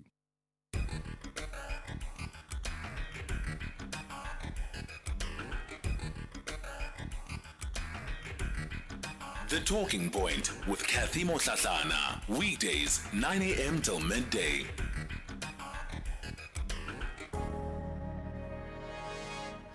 All right, it's 11 after 11 o'clock. Welcome to the third and final hour of The Talking Point. Let's then take this opportunity to take you back to the ad hoc committee in Parliament that is probing allegations made by the KZN Provincial Commissioner, Nhlanhla Mkhwanazi, in terms of interference and political interference in the work of the SAPS. So let's take you into the room now. You demonstrate your willingness to work for the... I mean, somebody would have... But Chair, why are you looking? Somebody would have chosen to go somewhere, but you decided to come Chair. here and say Chair. support and solidarity to the committee. Chairperson, I think you are out of order. Some of us don't even disclose to our families our payday. You're bringing us problems. Look, I must do this because as members of parliament, we must be honorable. We must be honest members. There is no way your family cannot know. It must. If it does not know, today I'm making them to know, and they have a right to demand. Chair, some of them do not even know that we get paid in parliament. It's a voluntary work. No, thank you so much. General, did you pass that greetings to your team? Yes, I did, Chair. If you may please introduce them to the ad hoc committee. Thank you once again. Good morning, Honorable Chair, Honorable members. The team is not a legal team, is my support team. Yeah. From my office, I have Lieutenant Colonel Ketsekile on my left, Lieutenant Colonel Kumalo, and then Waranusam Rosetta and Constable Bavu. Okay. They are not a legal team. They are a support team. That's correct, Chair. Thank you so much. I want the members of parliament and the people of South Africa to know that evidence today will be led by Advocate Maria Mkhwaitsi. Advocate Mkhwaitsi, can I give you this opportunity to formally introduce the witness to us that this is the witness that you did consultations with? Thank you, Honourable Chair, Honourable Members. Not quite rid of me yet. I wish it could be payday for us too, but it's not.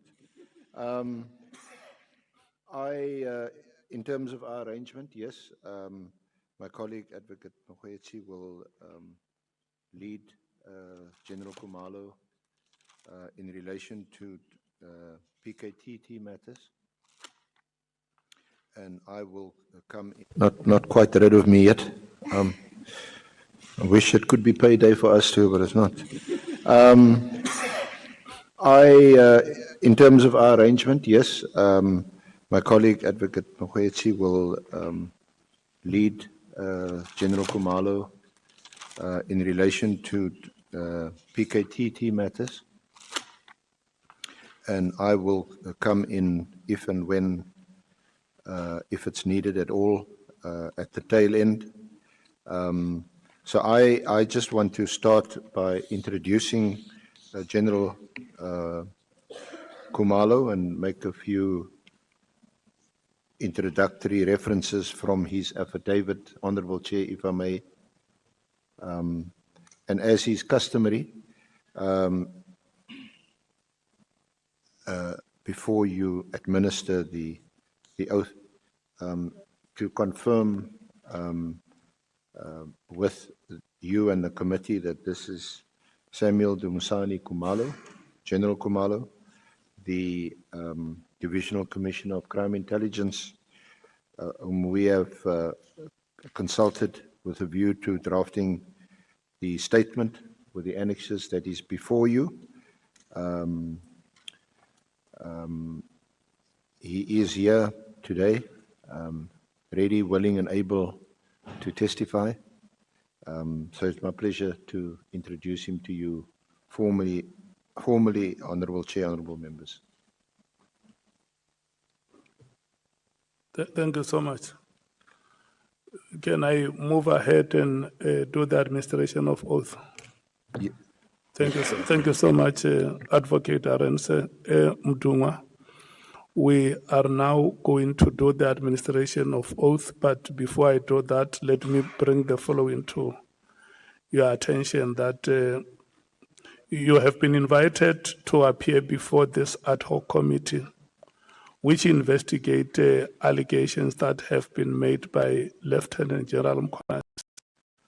You have been invited to provide information to help the committee in its oversight work so that it can properly investigate these allegations. And among these allegations are the alleged unlawful disbandment of the political task team, otherwise known as the PKTT or the NPKTT.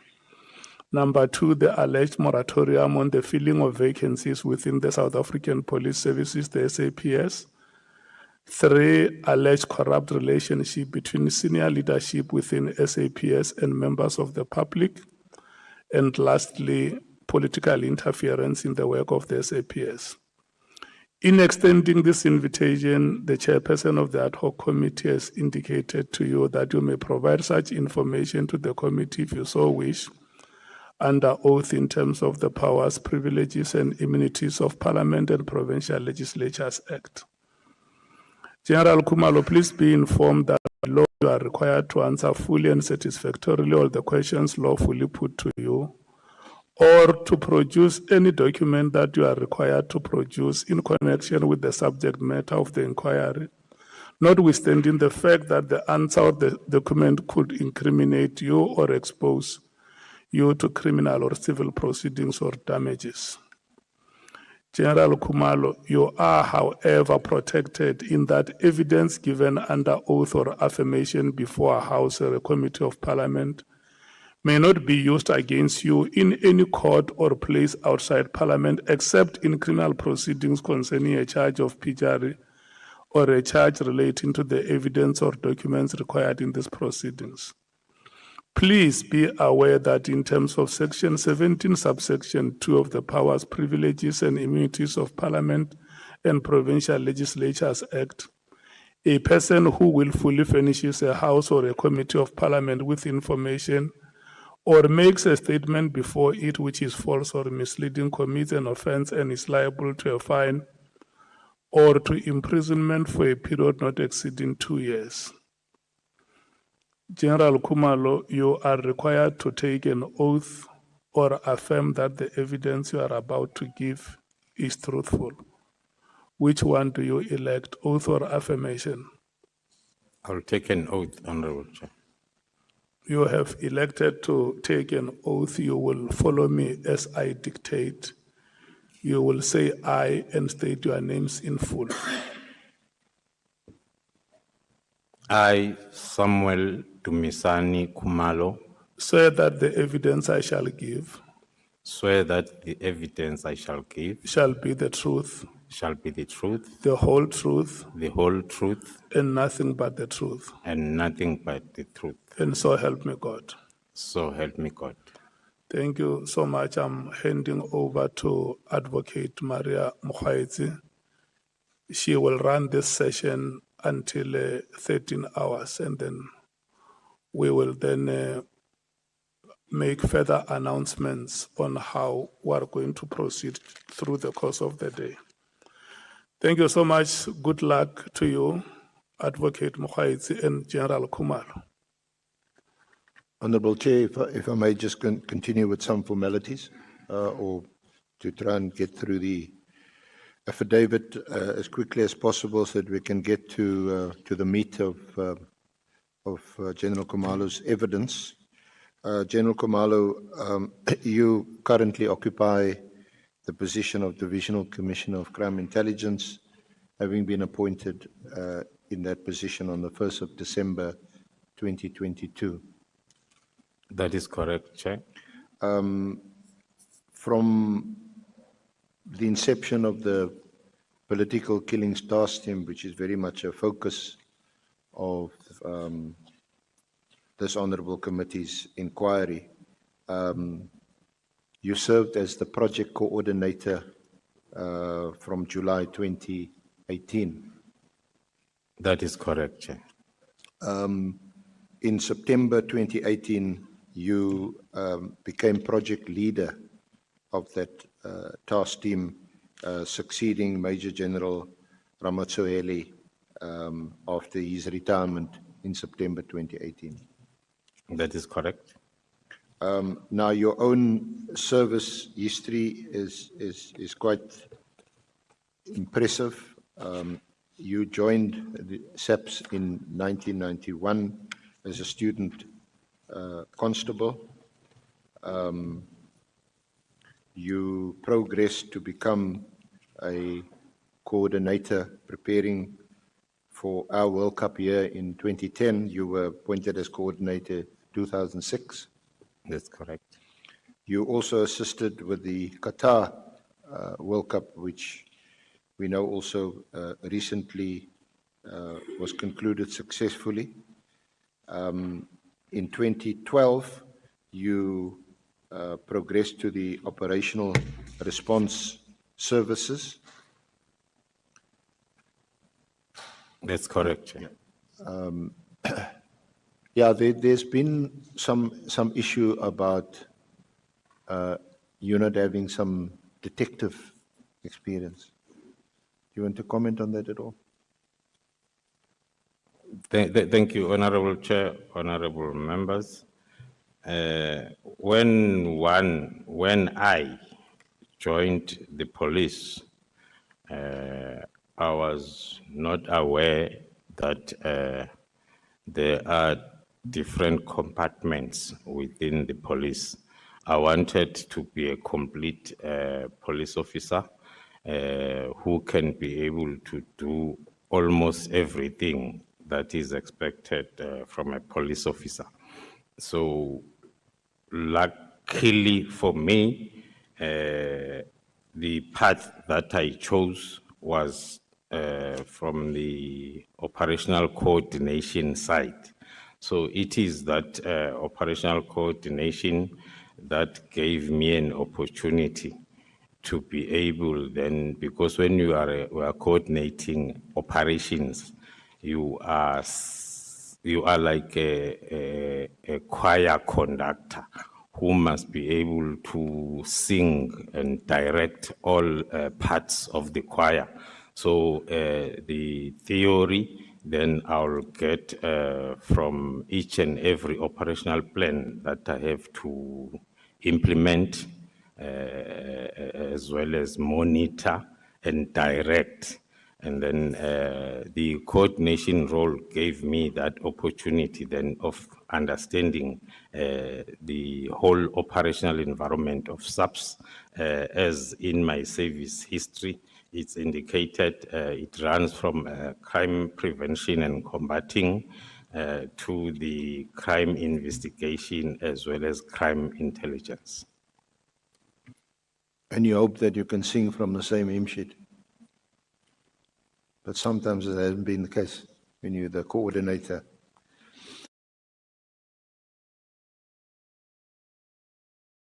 Is articulated in the affidavit. From 2011, your experience as a project coordinator from 2006 to 2022.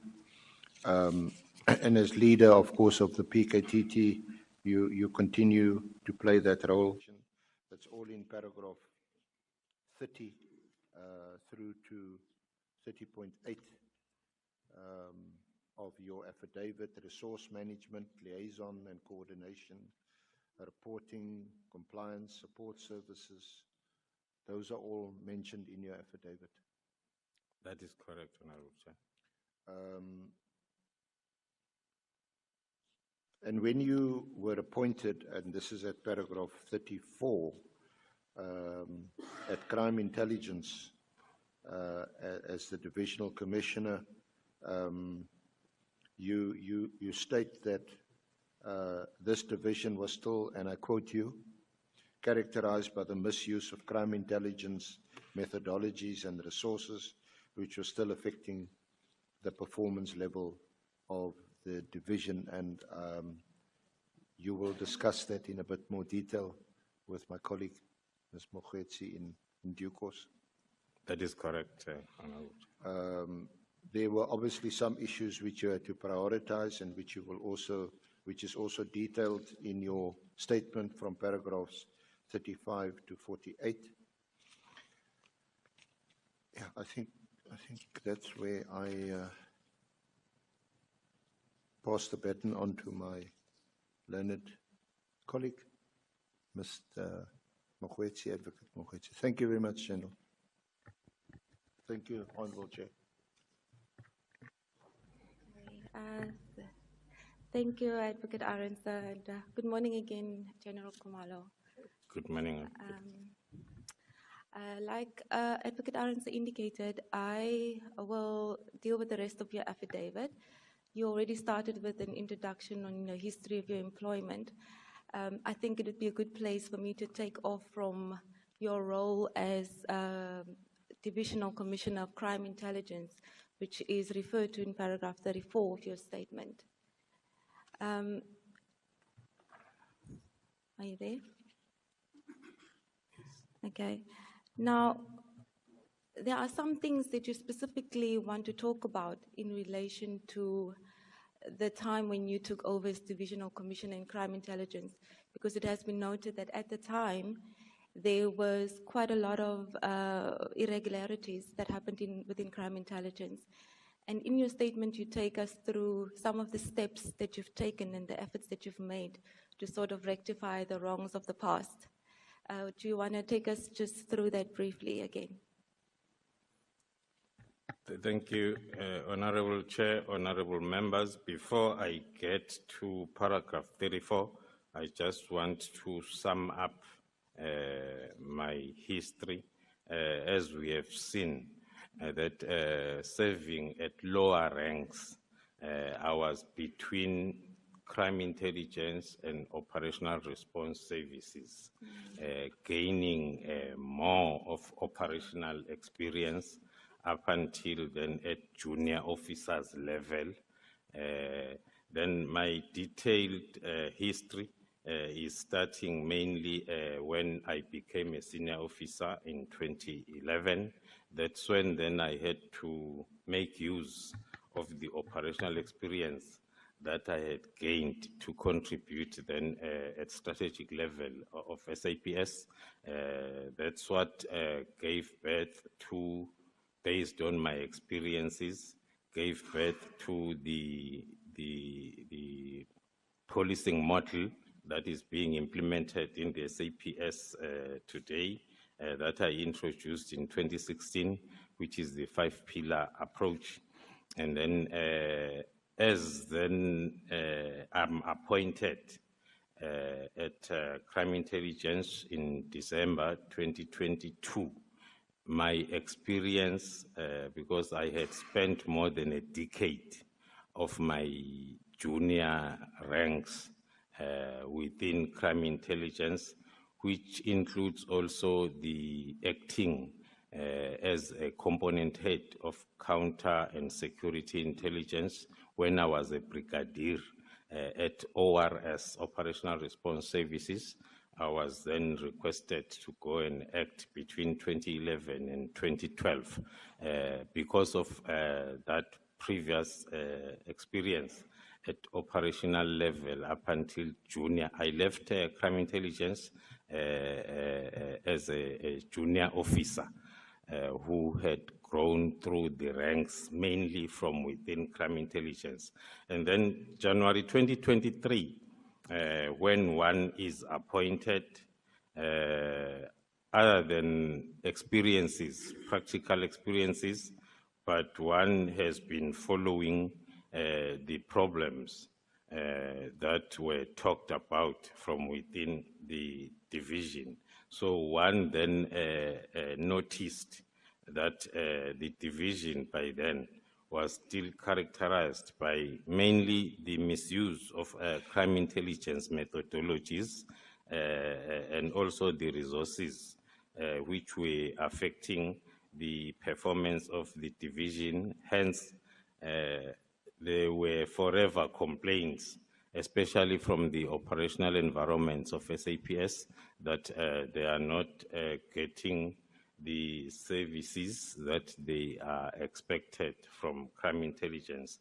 These were also or are also reflected in the findings of a lot of commissions and inquiries that were established focusing on some of the issues, crime intelligence problems. We can refer to the inquiry into the state capture, where most of the problems are also reflected there in those findings, as well as the report of the expert panel into the July 2021 civil unrest.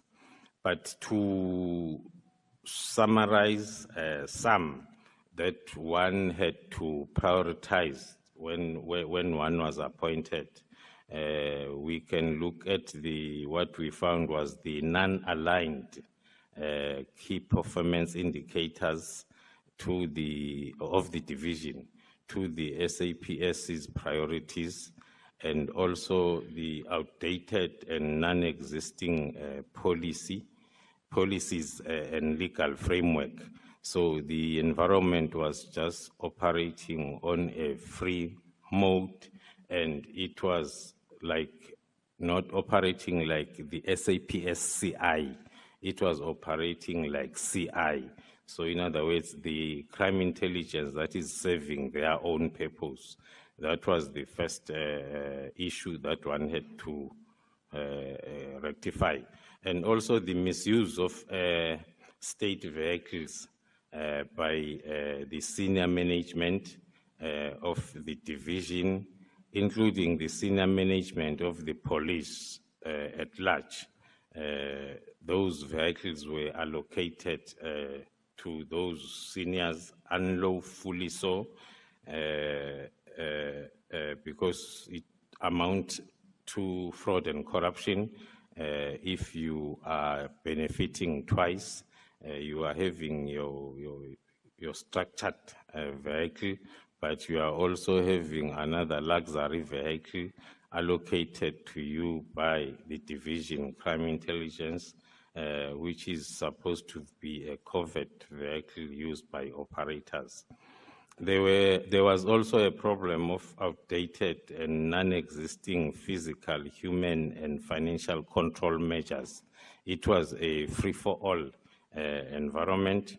The irregular appointments of relatives and friends of SMS or of management. The famous one was the appointment of the 250 under the disguise of being agents, and also the failure to implement the consequence management against senior management, most especially hiding behind secrecy of the environment.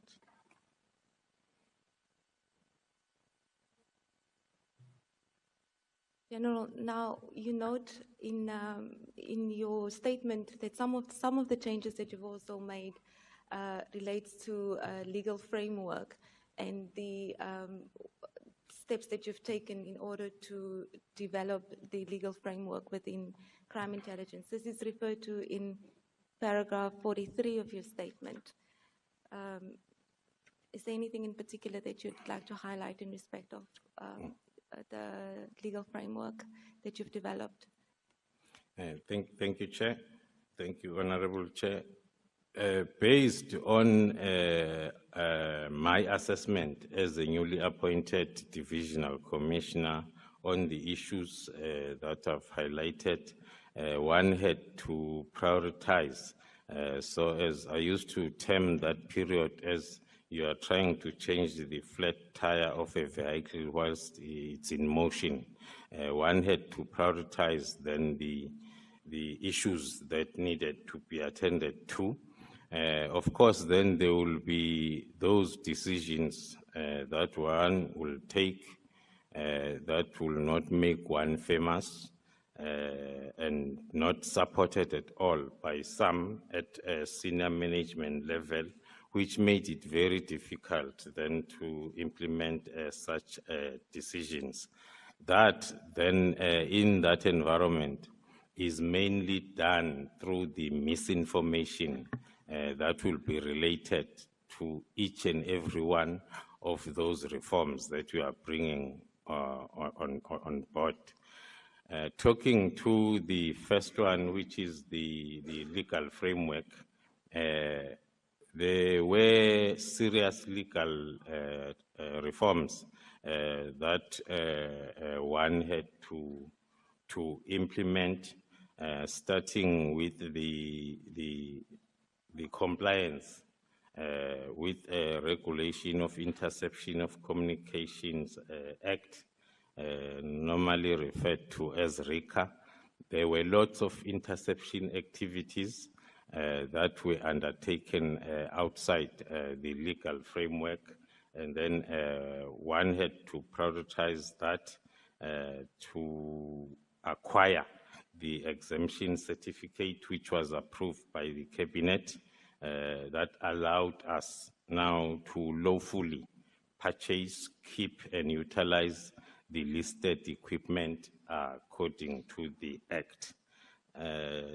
The other one was the one that had to be prioritized, was the one that talked to the exemption by the National Treasurer to depart from the procurement procedures in terms of Public Management Act for the covert operations, which are supported through the Secret Service account.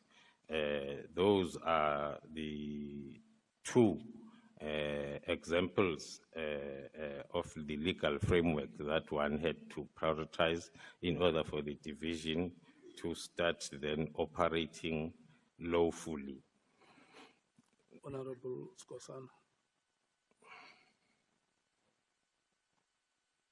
Thank you, Mgcinihlalo. Thank you, Chair. And Ntando Chisu General Kukumalo. Chair, is a quick one.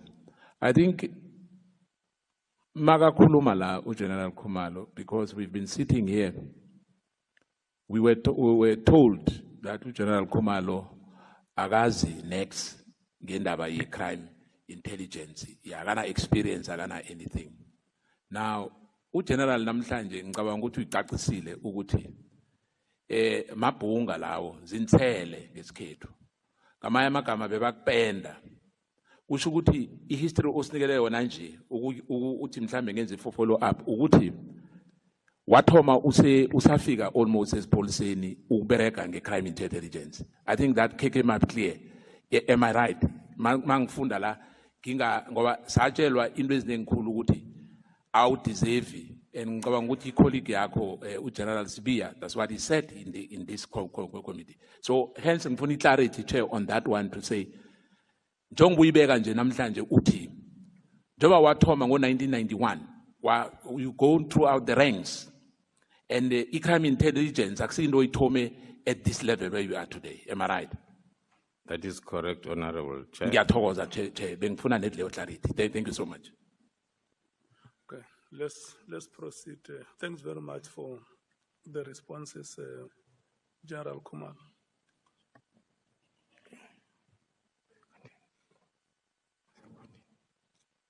Would you like to add anything, or can I continue, General? I touched on the legal framework issues without wanting to bore the committee on a number of policies and standard operational procedures that one had to put in place, but some I'm going to touch on them when I talk on those decisions that led to the misinformation period that started then towards the end of 2024. But before we leave this topic of crime intelligence, General, in paragraph 40 of your statement, you indicate that the decisions that you've taken were not supported by some senior management or in senior management level, which made it difficult for you to implement and achieve the desired results. My question on this is, we know that the minister, part of the minister's directive that he issued in December 2024 was a directive, a moratorium that he placed on the filling of posts in crime intelligence. How did that, with the challenges that you've encountered, how did that further impact what you were trying to achieve in crime intelligence? Thank you, Honorable Chair. Although might still talk past that part when we discuss the directive itself, but I can maybe referring to paragraph 42, that when then one had to put the priorities of the division, one had to also identify and recruit capable senior officers through transfers and promotions in order to implement then the legal framework that had been passed. So that is the period I'm referring to.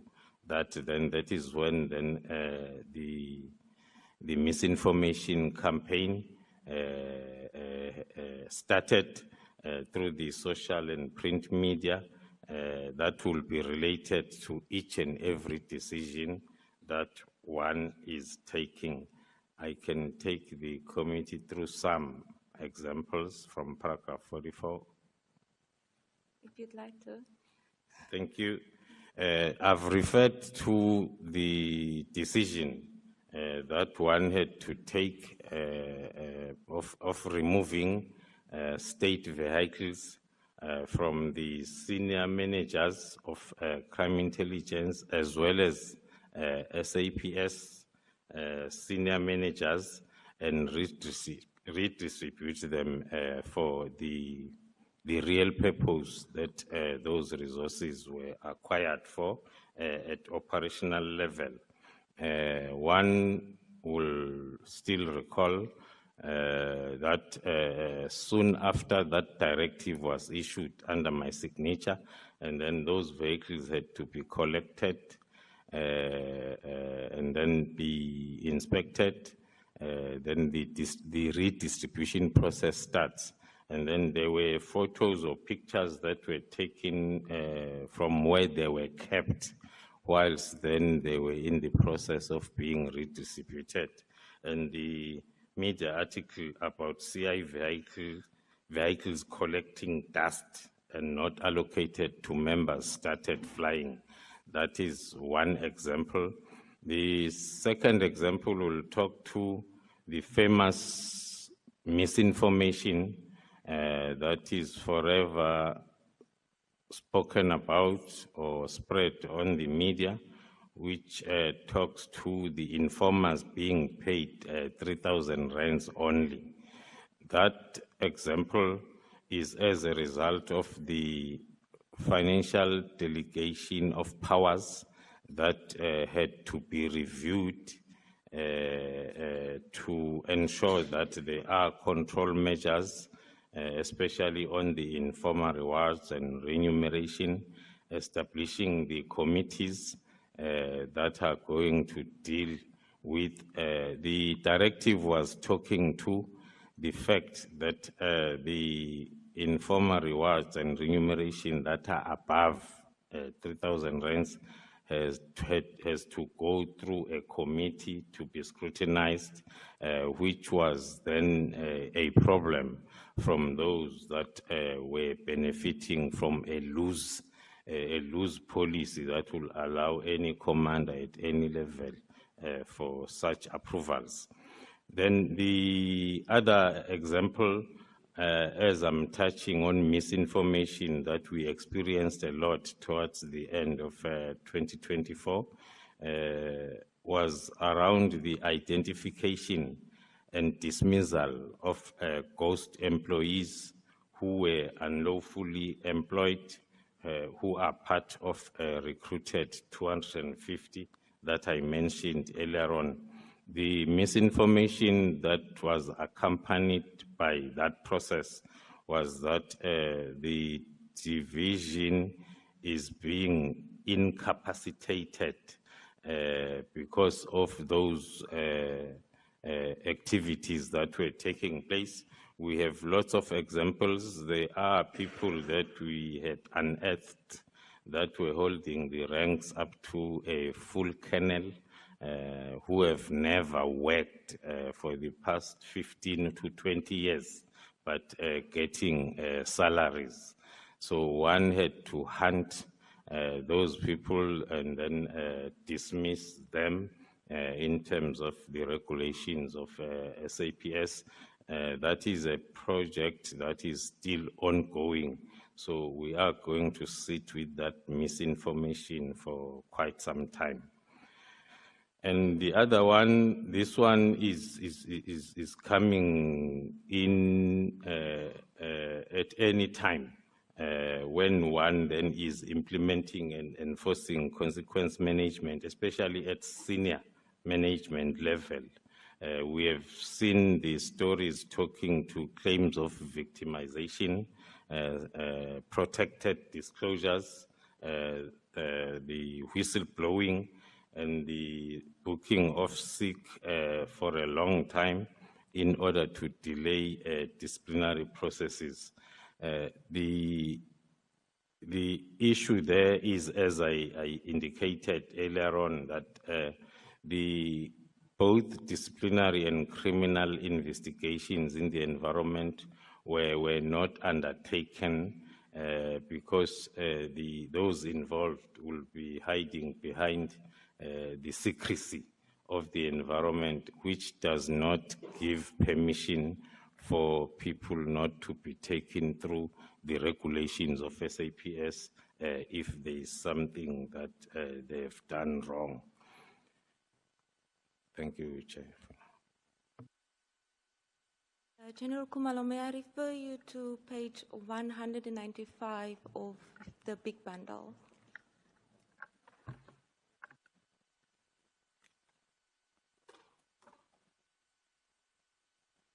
Now, Honorable Matthys. Thank you, Chair. Just quickly, can our evidence leader just speak a little bit louder?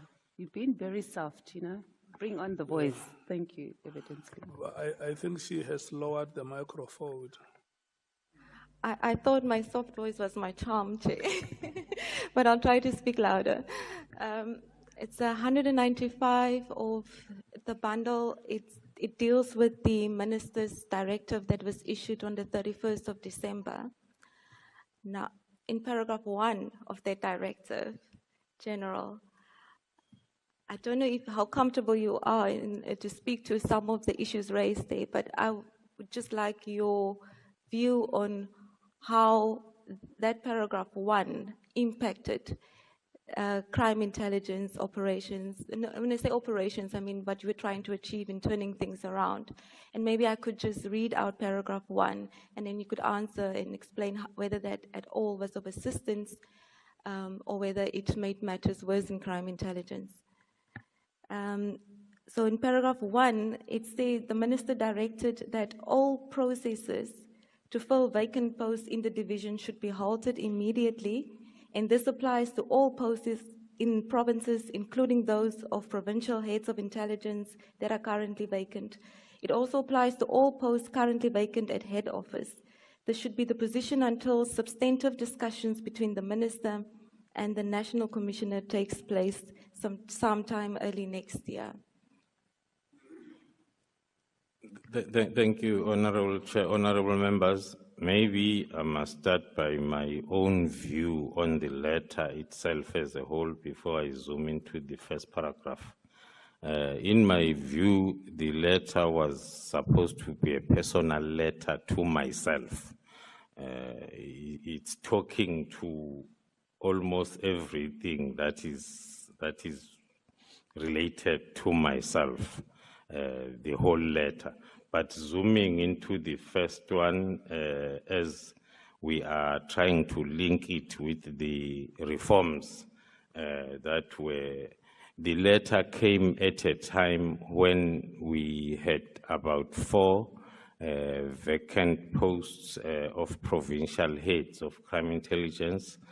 Some had been dismissed for the process that I've explained under paragraph 47, and also a number of senior management posts that were vacant, that are still vacant at head office level.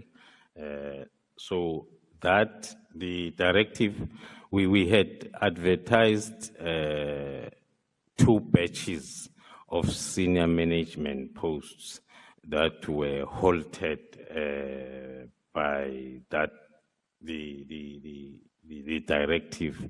So the division, one can say, I'm not sure in terms of percentage, but then as we're sitting, there are 4 provinces that are without provincial heads.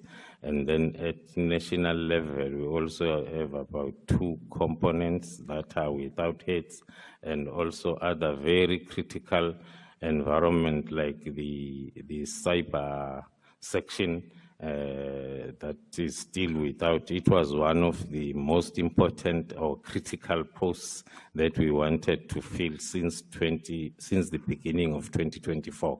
So the paragraph 1 or point number 1 on the letter did affect the performance of the division, and it is still those that are there currently. Most of us, we are working 24/7, 24 hours per day, because we must fill in the gaps that are there at senior management level, be at provincial level or at national level.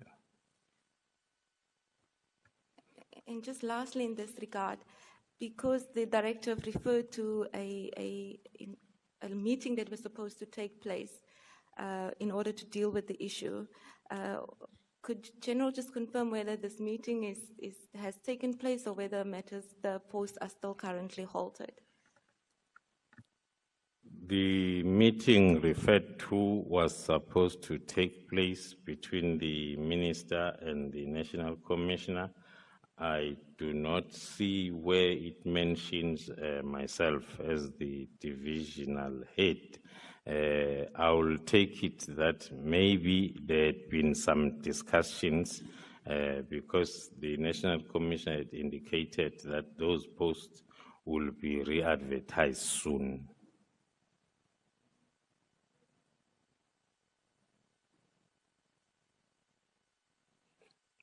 General, then I think we can move on to the next topic, which is where I wanted to start, the establishment of the task team, which is referred to in paragraph 49 to 55 of your statement. Thank you, Honorable Chair, Honorable Members.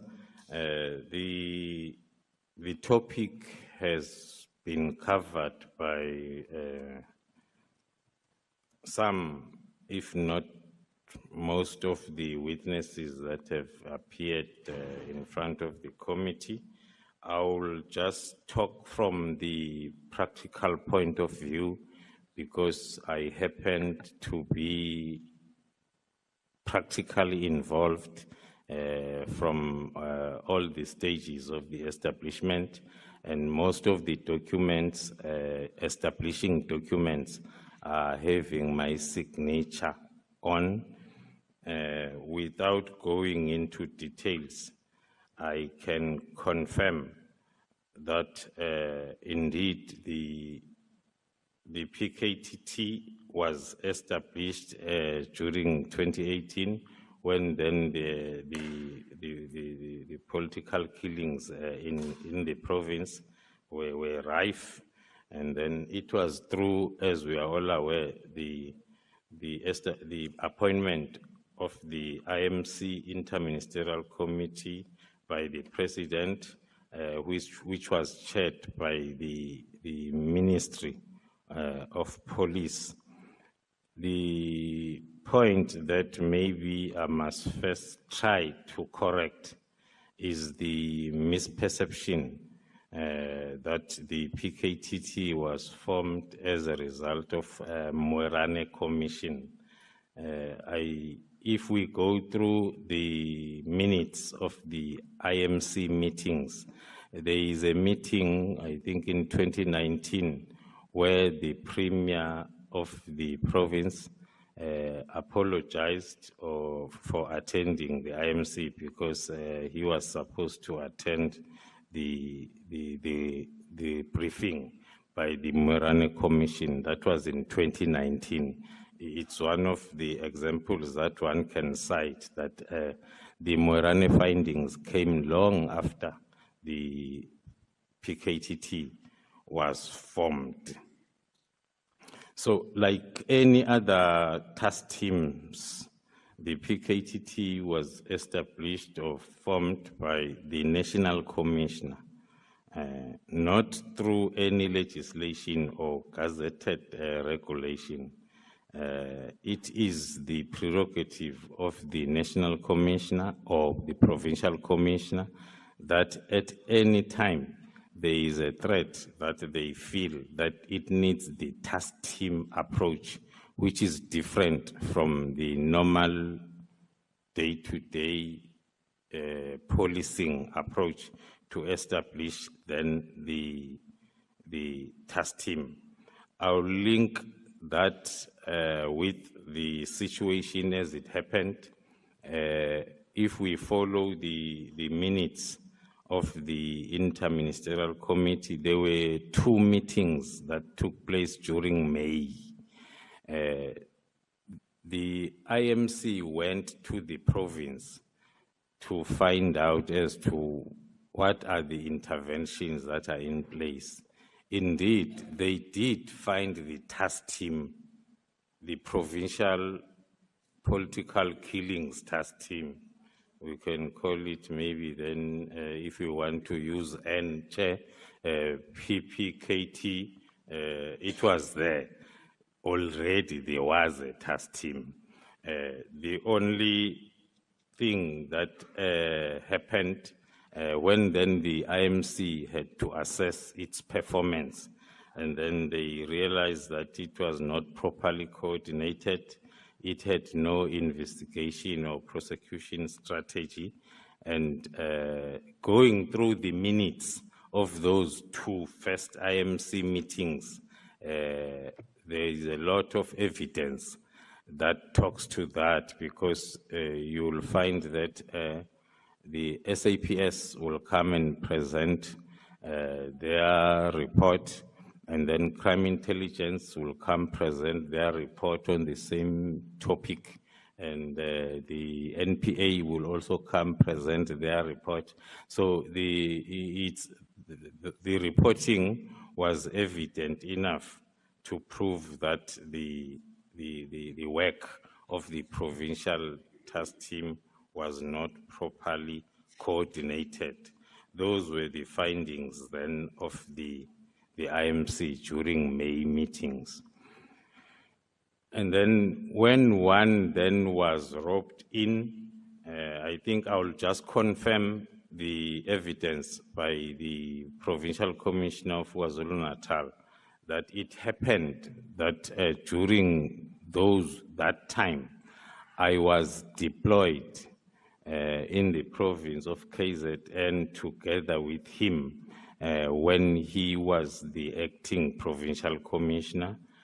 But the main reason or the main purpose for my deployment was to assist him to coordinate operations in the province based on my experience that he was aware of, when I'm coordinating operations at national level. So the IMC visits coincided then with the time when I was there. I still recall as to how then I was roped in. After the second meeting, when the ministers were showing disappointment on what they saw, and then the then National Commissioner then asked as to why are we lambasted like this, Khumalo, when you are here. So you need to correct this because you are already temporarily deployed in the province. That's when then I had to develop the strategy that was signed off by the acting provincial commissioner as well as the deputy national commissioner recommended it, and it was approved by the then national commissioner, General Sithole. In terms of the establishment, I will stop there, Honorable Chair. Okay. General, I'd just like to go back and spend some more time on the role that the INC played in relation to the affairs of the PKTT. And just to note that in paragraph 55 of your statement, you say that the PKTT was overseen by the National Steering Committee, the INC, and the President. And just hearing you speak now of how there was an initial task team, and with the intervention of the IMC, the PKTT is what it is today, which is a very different sort of